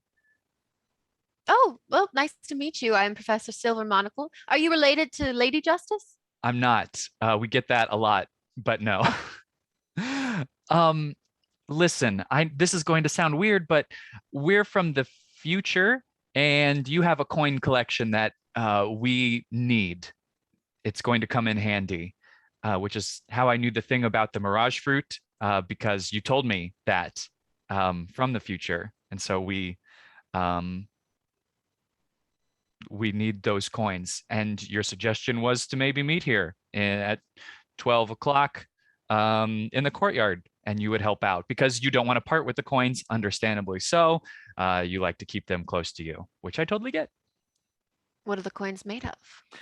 That is, again, something that I didn't write down because we said and I rattled them off yet again. Electrum is the end one. I do know That's that correct. gold, silver, bronze, and brass are in there as well. Yeah, you guys get them. You guys get them. And she says, "Wow, you're right. Interesting.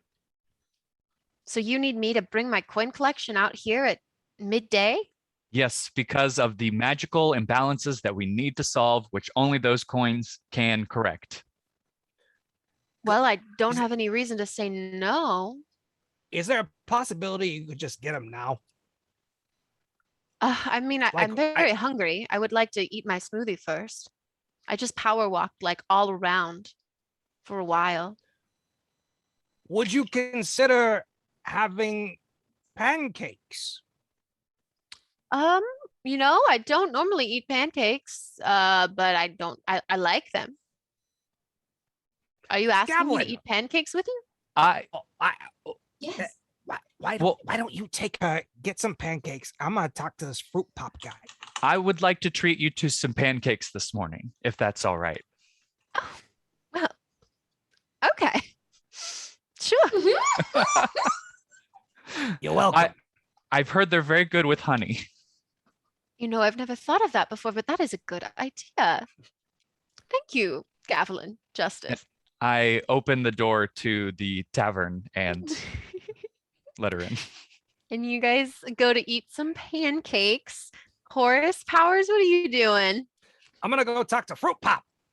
All Because right. it's the one guy we haven't talked to yet. The Earth Pony Farmer Fruit Pop. He's pulled up his cart into the courtyard and he's unloading his crops. The crops are mirage fruit. They are blue and have like a kind of metallic sheen.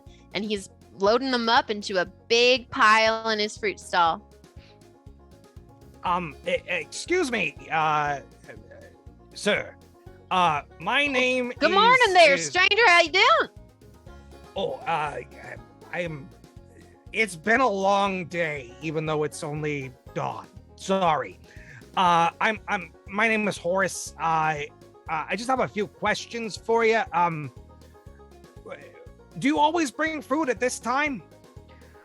Well, yeah, whenever the fruit is ready for market, I bring it out here, I put it up in the stall, and I sell my mirage fruit. Best mirage fruit in Equestria. Not many other places you can get it. Would you care to try one? I'll give you a free sample just this once. Oh, that would be nice. Here you go. Can I sit? Oh, And he hands it to you. you. He says, "We make jams, jellies. You can buy your Mirage fruit sauce, assortment of Mirage fruit desserts and dressings. Come on down to Poppin' Farm." Is it good on toast? It's the best on toast. Oh well, I thank you. I'm gonna put this in my tool bag, and this is nice. You seem like a nice chap. Have you seen anything? You do too, weird? sir.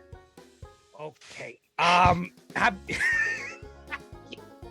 you seen anything weird or abnormal of the magical variety here? I know you Earth ponies not necessarily fans of the whole magic thing, and I have a horn, and I'm not necessarily a fan of the whole magic thing. So, yeah. Well, it's funny you ask, stranger. Not many people know this, but I'll tell you a secret. And he leans in and he says, "See this here Mirage fruit? It's got the littlest bit of magic in it. You know what I'm saying? So that's what I know about magic."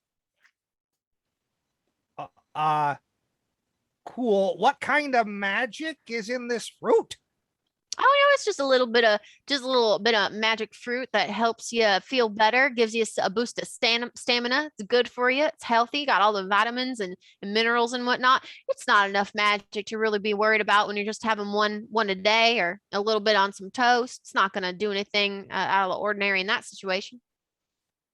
What if you have them all collected in like a stall?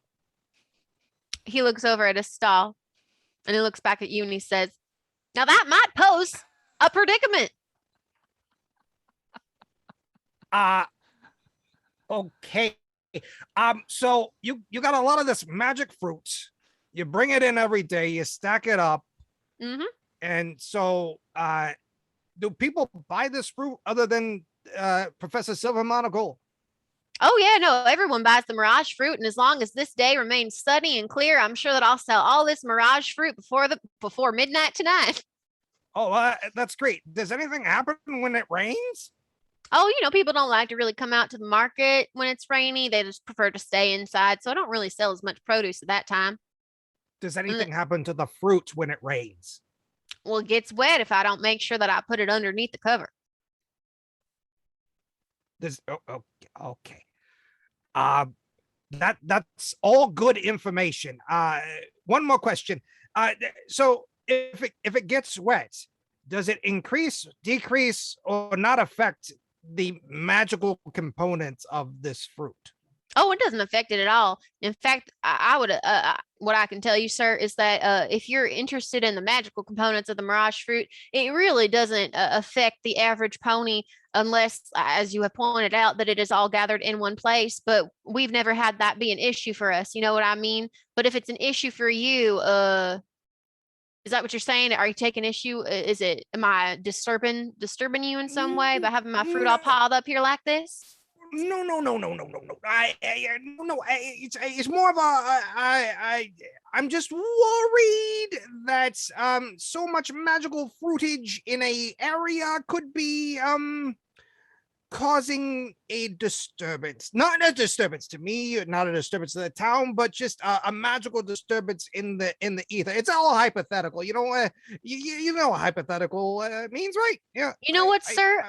I hear what you're saying, and I think I have a solution for you. If you need me to not have my fruit all piled up here in this stall like this, then you can help me out. Would you help me sell this fruit, get it out there, get it into the town, get it into people's mouths, into their bellies, and then we should be all set.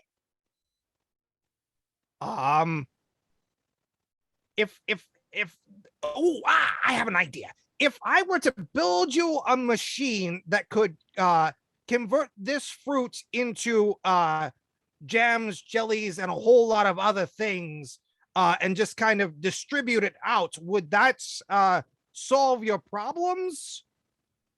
Well, hey, that's a good idea there, mister. And as I said, I don't have a problem right now, but I do like the idea of getting my product out there, distributed to the people, get those bits coming in.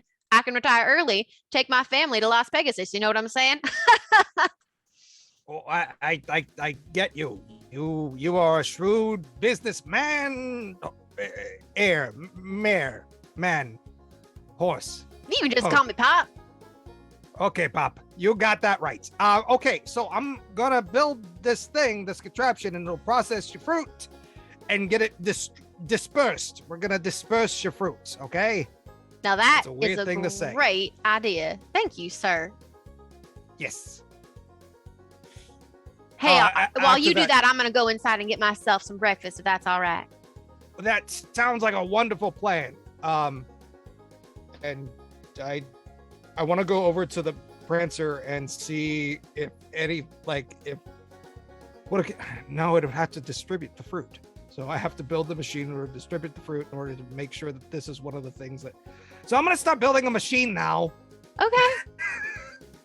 All right. To do this, Horace, I'm gonna say you're gonna need to find some materials. There is a stall in front of you. You know that there, when you happen to glance at that map that Snugglebee and Stankley found, you know that Poppin' Farms isn't too far away, and there might be more materials there.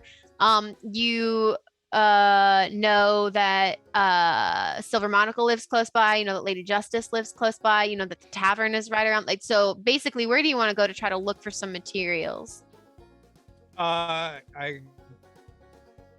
want to burst into the tavern like a crazy person going, I need supplies. Anybody, is there a store here? Or does anyone have any loose mechanical things that I can use? Doesn't have to be much, doesn't have to be big, but I can make deal with anything. May says, oh, hi. Fluffy Cloud lives behind the tavern here, and he might have some stuff. Or Pop, I'm sure Pop's got some tools and things over at Poppin' Farms. Great. Pop, can I use your tools? Yep. Yes, sir. You are welcome to use them tools. Just make sure you put them back where you found them, all right? Excellent. And I'm gonna need a toaster. For what purpose?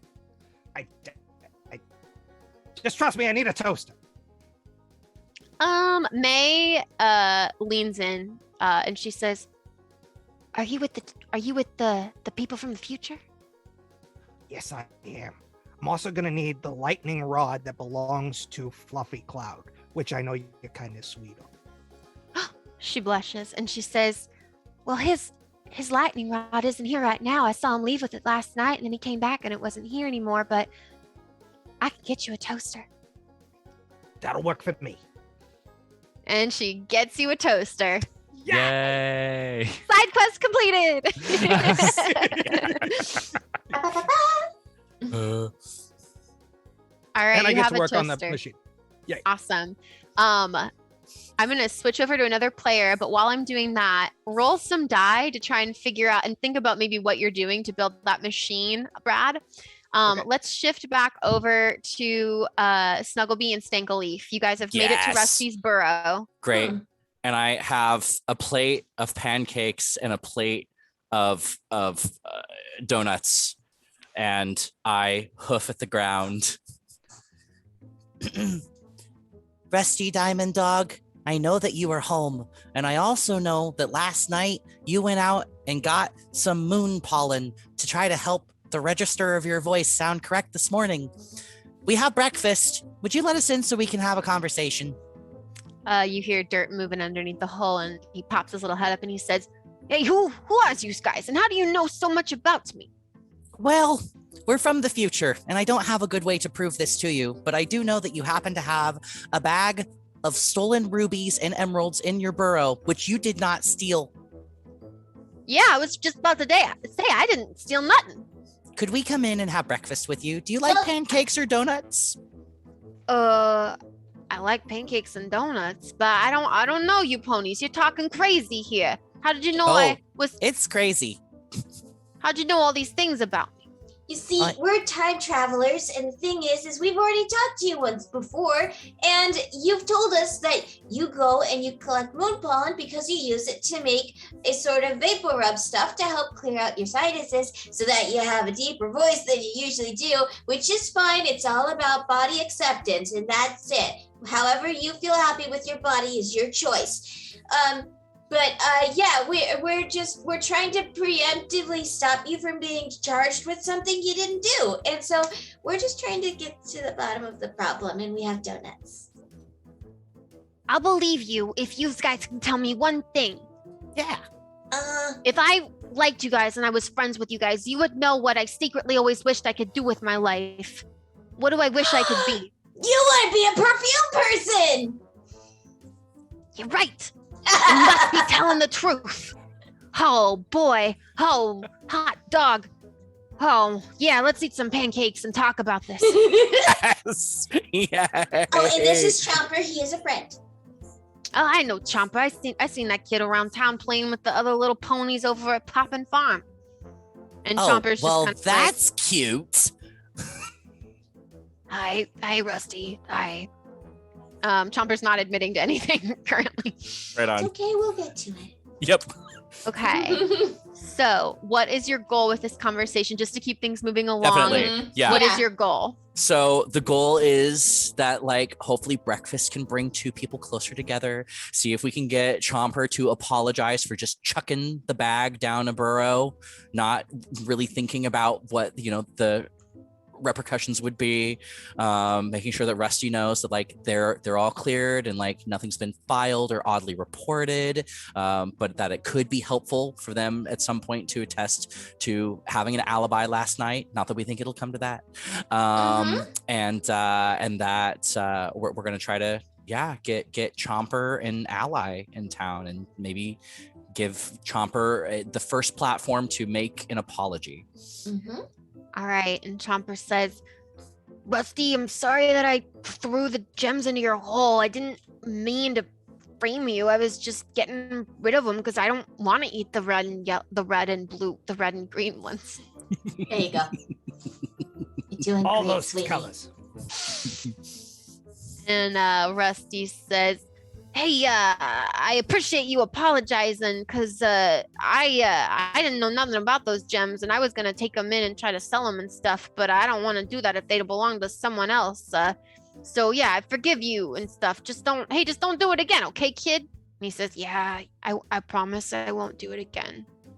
Yes. All right, Chomper, I think we need to go see someone with the middle name Marjorie next. Okay. And Rusty says, hey, should I come with y'all since my name's been thrown around there? I want to make sure that the record is set straight, you know? We would love company.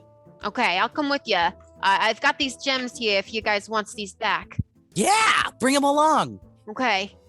And so the four of you head back to town.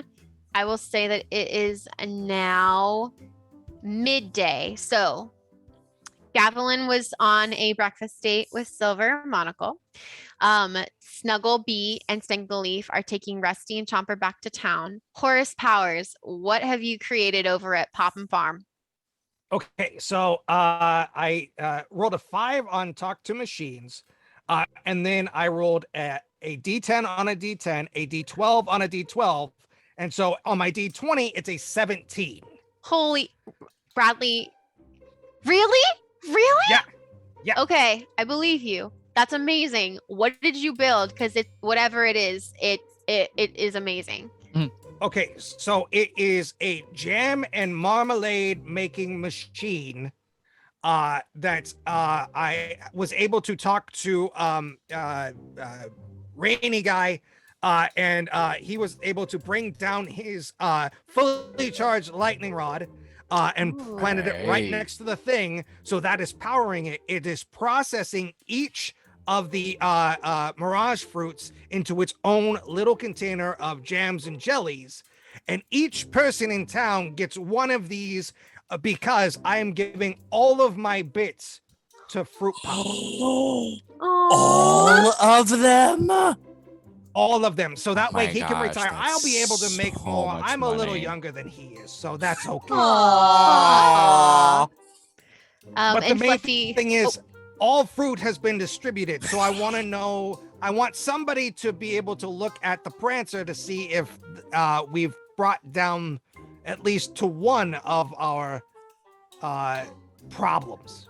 Okay, so I don't know if this made it onto the Ghostlight chat. I have to just interrupt real quick because our god Justin just said Deus Ex Bradley. Yes.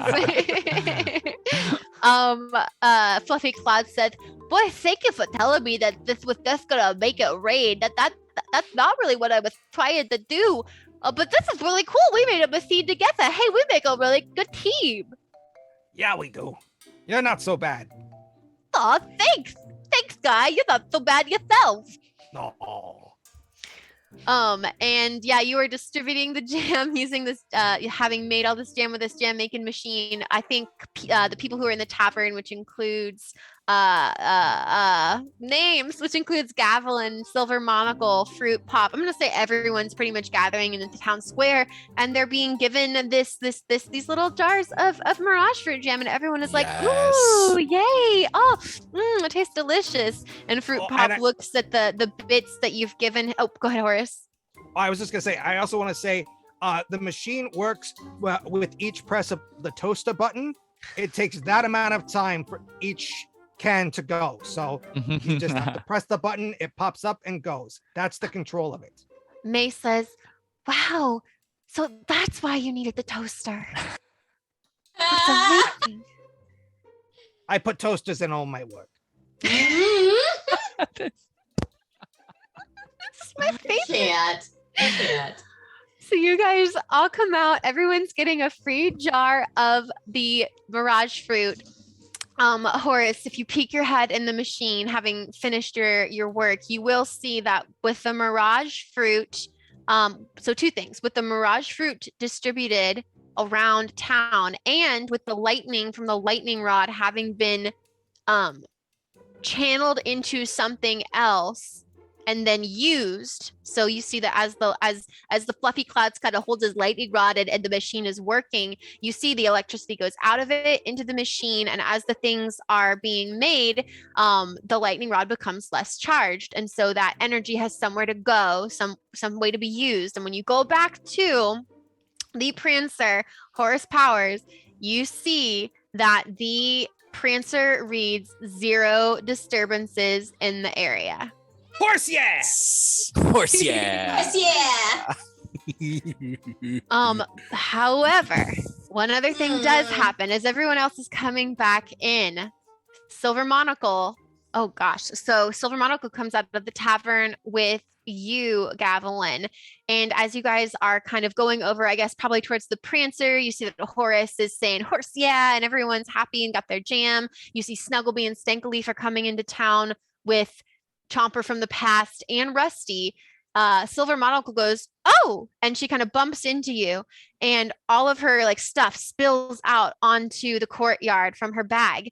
And you see a little blue burr grab the Electrum coin from this reality and fly off towards Lady Justice's home.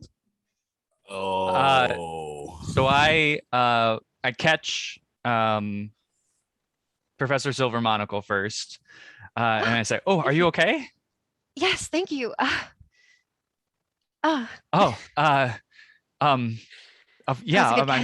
Don't mention it. I mean, you fell right into me, so it only seemed appropriate for me to catch you. Thank you. Rebecca, are you missing? What's going on? Are you missing anything? What's happened? Oh my goodness. The coins, and she's looking for them. Where's the Electrum coin? Where's the Electrum coin? Oh no, this is bad. And I say, I prepared for just such an occasion. And I pull out the extra Electrum coin from my saddlebag. And I guess I can't really like do the cool coin trick that you could do if you had fingers. You can. I'm just gonna say you can. Let's say because of the shape of my hoof with the horseshoe, I can kind of like spin it around a little bit inside the horseshoe. Ooh, look at Gatlin. Are you a magician? No, it's science. And she swoons. She swoons. Oh my god. And Horace Horace, you see that when the coin was stolen, the 0 went to a 1, and then as Gavelin introduced the second Electrum coin, it went back down to a 0. And you 3 have successfully navigated the 3 disturbances, and the Prancer kind of chirps a little bit, and you see that the Heart of Harmony is now glowing brighter again, Horace Powers, and you think that it is ready to take you home whenever you're ready to go home. Yes. Hey, my friends, I think we're good to go. Not quite yet. And you guys take the stage. You guys everyone's looking over at you now as you bring Rusty and Chomper in. Savannah comes out and she's looking at you guys, kind of, wondering what's up. The sheriff comes around. He's not like talking to Savannah or anything, but he just comes around. Everybody comes around. They're looking at you for answers. Ladies and gentlemen of Somalia. Somnambula. Gesundheit. That's right. We're here to set something straight. If you all have not formally met, this is Rusty the Diamond Dog. And Rusty, I think, has been very misunderstood in this village. Rusty, will you please present something that had fallen into your burrow last night? And Rusty holds up the bag of gems, and Savannah points a hoof and says, "That's my gems." That's right, Savannah. And we would like to return those gems to you now. But it's not Rusty's responsibility to give them back to you, because Rusty was just an innocent bystander in all of this. Chomper, I think you know what you need to do.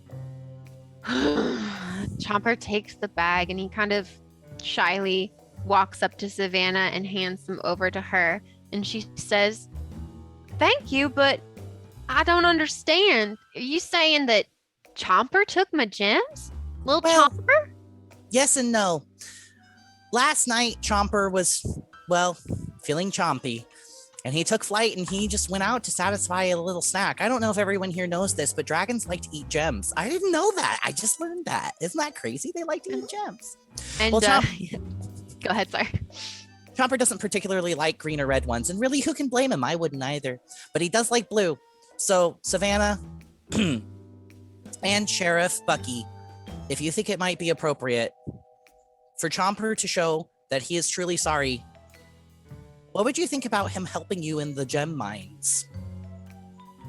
Oh, well, I could use some help down there, having someone to hold the basket for me while I try to, get the gems to come out of the rock.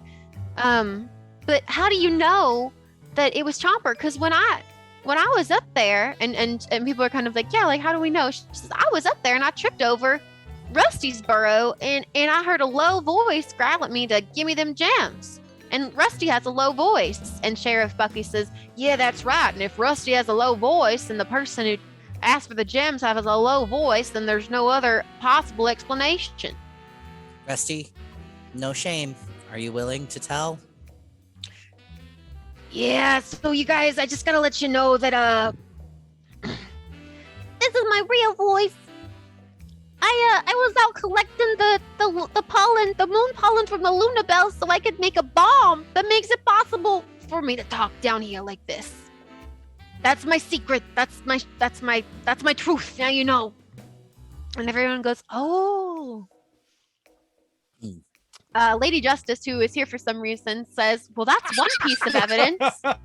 Do you have any more evidence to support your defendant person? The bees. The bees. Would you like to call a witness? Yes, we would like to call bees to the stand. Bees? And the bees who are with you, Snugglebee, they bzz, bzz, bzz, bzz, into the town square with you. And Snugglebee, do I need to use D8 or anything? Do I need to Yep. All right. Roll for bees. Roll for bees. Roll for bees. That's a 6. All right, that's enough. What happened, right. Snugglebee? So Snugglebee starts talking to the bees, and she's just like, hi everyone, thank you so much for coming all the way out here. I really appreciate it. See, the thing is that this guy's being accused of a crime, and we know for a fact he was collecting pollen out in the field where I found you guys. And so if any of you could confirm that like he was there, that would be fantastic. So if he was there as a group, could you just fly up and down like you're nodding yes? The bees, they form like a little face with a little smile, just to snuggle me. And they shake their head, yes. Oh, I'm so happy. And the crowd goes, 15 witnesses! And Lady Justice says, that's a second piece of evidence to support your defendant. Do you have any more evidence? Yes, Your Honor.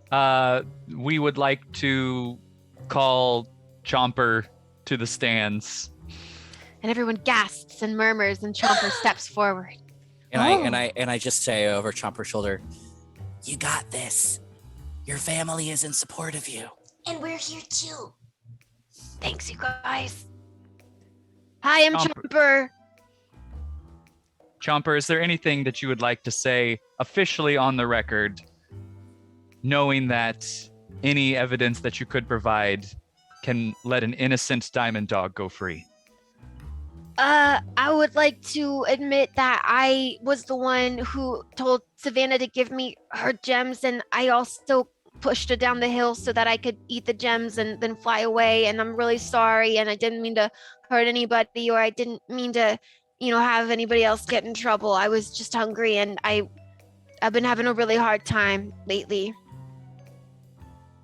And the crowd gasps at this. And Lady Justice herself gasps. Chomper, I had no idea. And everyone is murmuring, and Lady Justice has to bang her gavel, and she says, "Order, order!" Well, that's 3 pieces of evidence in support and in the defense of Rusty the Diamond Dog. Would anyone, sir, and she looks to you, Gavel, and she says, "Would you like to give a closing statement before the jury makes their decision?" And when I say jury, I just mean the group of people that are standing out here right now. Of course. It's got a weird court system out here, I'm just saying. Very justice. Yes, Your Honor. Thank you so much. As many of you know at this point, we have, although it feels like just a day, we have spent multiple days here in your beautiful town and gotten to see just how much you all care for each other and how much good there is in this town here. We know that Rusty kind of lives on the outskirts, but just as much as anyone else, Rusty is also a part of this community. And so we plead to the court to please, in light of all of this evidence, particularly evidence where we have someone else admit to the crime, to please find Rusty innocent of all charges and to welcome him with open arms back into the community. Thank you. And everyone just applauds. And Lady Justice turns to Sheriff Bucky and she says, "Do you want to make a closing statement for your case?" And he looks around at everyone and he says, "No, I think that was a good, that you did good. You did good. I rest my case." I also think you all need to elect a new sheriff because he is not very good at his job. I have been thinking of retiring. Yeah. Oh my gosh. And Lady Justice says, "All those who think that Rusty the Diamond Dog is innocent, say aye." And the whole crew of people around you goes, "Aye." And there are cheers and people like hug each other, and Lady Justice runs over to Chomper and gives him a big hug, and Savannah goes over to Rusty and apologizes for assuming that he had been the one to steal from her, and the sun is shining in Somnambula. The sun is shining. And Stenkel Leaf sneaks over to Fluffy Cloud and says, "Would you mind coming along with me for a moment?" And he would like to escort Fluffy Cloud over to Maine and to say, "Have the two of you ever thought about getting breakfast together?" Oh, well, I usually sleep in too late to eat breakfast because I stay up late, but May, how do you feel about brunch? I think brunch would be great.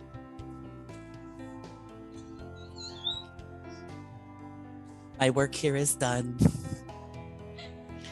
And they sit together, kind of like making googly eyes at each other. Yeah, you guys have the one thing. Chomper comes up to you guys and he says, one question. Yeah. What about the other Chomper in this timeline? Oh no, I didn't even think about that.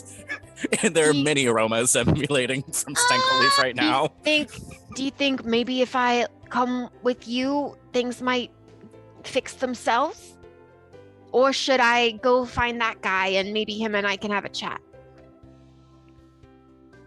Huh. No, I think that you had a lot of growth, and so maybe if you talk to yourself, it might help give you a boost in self-confidence in the future and things like that. I don't know what that means, that it's going to happen to you. You know, my counselor at school always said that you have to be your own best friend before you can expect other people to be best friends with you, so maybe I could try that. You would know best how to talk to yourself, I think. Yeah. And hopefully that won't mess up space and time and all the timey-wimey wiggly bits. Maybe just a brief conversation and then you come back to the Prancer and leave with us. Wait. When you left the first time, we were outside and it bounced us back to the same time period, but you were with us. Yeah, because I was inside the machine. Would that reverse it? If we were on the inside and you were outside? Maybe. I don't know. I'm just a kid. I do read a lot of sci-fi, though. So either way, I think that's a good idea. We give it a shot. And you smell snowfall and evergreens coming off of an optimistic Stenkel Leaf. Do y'all get back in the TARDIS? I mean, the Prancer. Emma! Can't afford that. Before we do that, I turn to Professor Silver Monocle. And I say, listen, I had a wonderful breakfast. Remember when we talked about our childhoods and like favorite foods and favorite color, and just really got to know each other a lot over that breakfast. That was really enjoyable. I have known you forever. I don't know what's going to happen when we get in there and press that button. But I hope that you remember some part of our journey together, and whatever does happen, I feel like I would love to be able to come back to Somnambula and have another breakfast with you. I would like that very much, Mr. Justice. And I lean in 90% of the way. And she leans in 10% and gives you a little kiss. It's a special sun pony. And then I say, I'll see you next time. And I go back into the Prancer. The smooth boy. I just want to tell you, this is like 6 miles from where we live. We could be here in like 2 hours. So, You're like a day away. It's a day. I said it was a day. Maybe 2 hours from where you live, Horace. Yeah, this is fine. You come and visit me. We'll go over here. It's going to be good. All right. Yeah. So it's not like we went to another dimension or anything like that. That's just weird stuff. Weirdos going to other dimensions. But yeah, I'm obsessed. All right, you guys get back into the Prancer. Yeah. Yes. Oh, Stenkel Leaf has to do one more thing. What do you do? Horace, I'm really sorry about how things turned out with Maine, but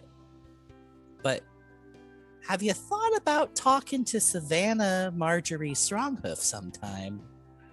No, her hair is too pretty. Like you don't like it because it's too pretty? Yeah, it's just too much. I'm a down to earth pony, even though I'm Pega. Is it that Armin is too pretty, or that you feel you're not worthy of someone as pretty as that? These are a lot of issues. We only have like 2 minutes. We can talk about it in Prancer. Sometime I think we should discuss this over pancakes and jam and honey. Yeah. And toast. And Thank toast. you. Oh, most importantly, toast. And toast. All right. And you guys go back into the Prancer, and this time you press the big red button, and the same thing happens where you can feel yourself swoosh, swoosh, swoosh, swirling through time.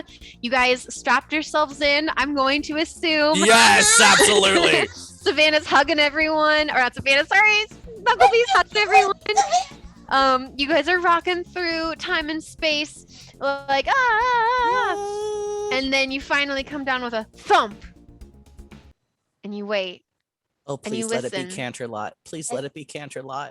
And the door opens, and you hear the voice of Dr. Hoof saying, "Oh, blast it. You came right back here. Well, you must have made a mistake. We can try again another time. Is everyone all right?" No. Yeah. Oh, He's lost in space time. Oh no! The You're door's right. open. But Horace is nowhere to be found. Looks like we have to go back to the past. And that is where we will end this stream. You got to go back in time That's- and find Horace Powers. That's in the, hilarious. In the next episode. That is so funny. Oh, all right, Incredible. you guys. That was so much fun. Thank you Yay. for tuning in today. Thank you, Andy, Rebecca, Stephen, and Bradley for participating in this one shot. I just want to remind everyone that Ghostlight RPGs has some fun other shows coming up. We've got The One Ring for Hobbit Day on September 22nd. yes. Wednesday at 8 p.m. I'm really excited that I'm going to be in that one, so that'll be really cool. You guys get to play. And then we also have Tales of the Public Domain, which will continue every Friday at 7:30 p.m. This is all CDT. And if you enjoyed what you saw today, please follow, subscribe, share the stream on social media, and let people know why you like it. We really appreciate you being here today. We appreciate Justin for producing this stream today. Thank you, Justin. And we appreciate Bradley, who has found his way back into our Zoom chat, which I'm assuming Yay. back on Twitch. So we can all, Bradley, we were just thanking everybody for watching today. Also, canonically, Horace. Okay, so Horace Powers, poof, that just like spits out of a wormhole and is back in Dr. Who's lab now, and you all are back in the lab. Bradley, you're muted. Sorry. Oh, it sounds like you got lost in space there for a second. How was that? Timey-wimey. Sounds right. Well, thank you all. Thank you, everyone, for helping us out today, and we hope to see you again next time. Bye, everybody. Bye. Bye. Bye.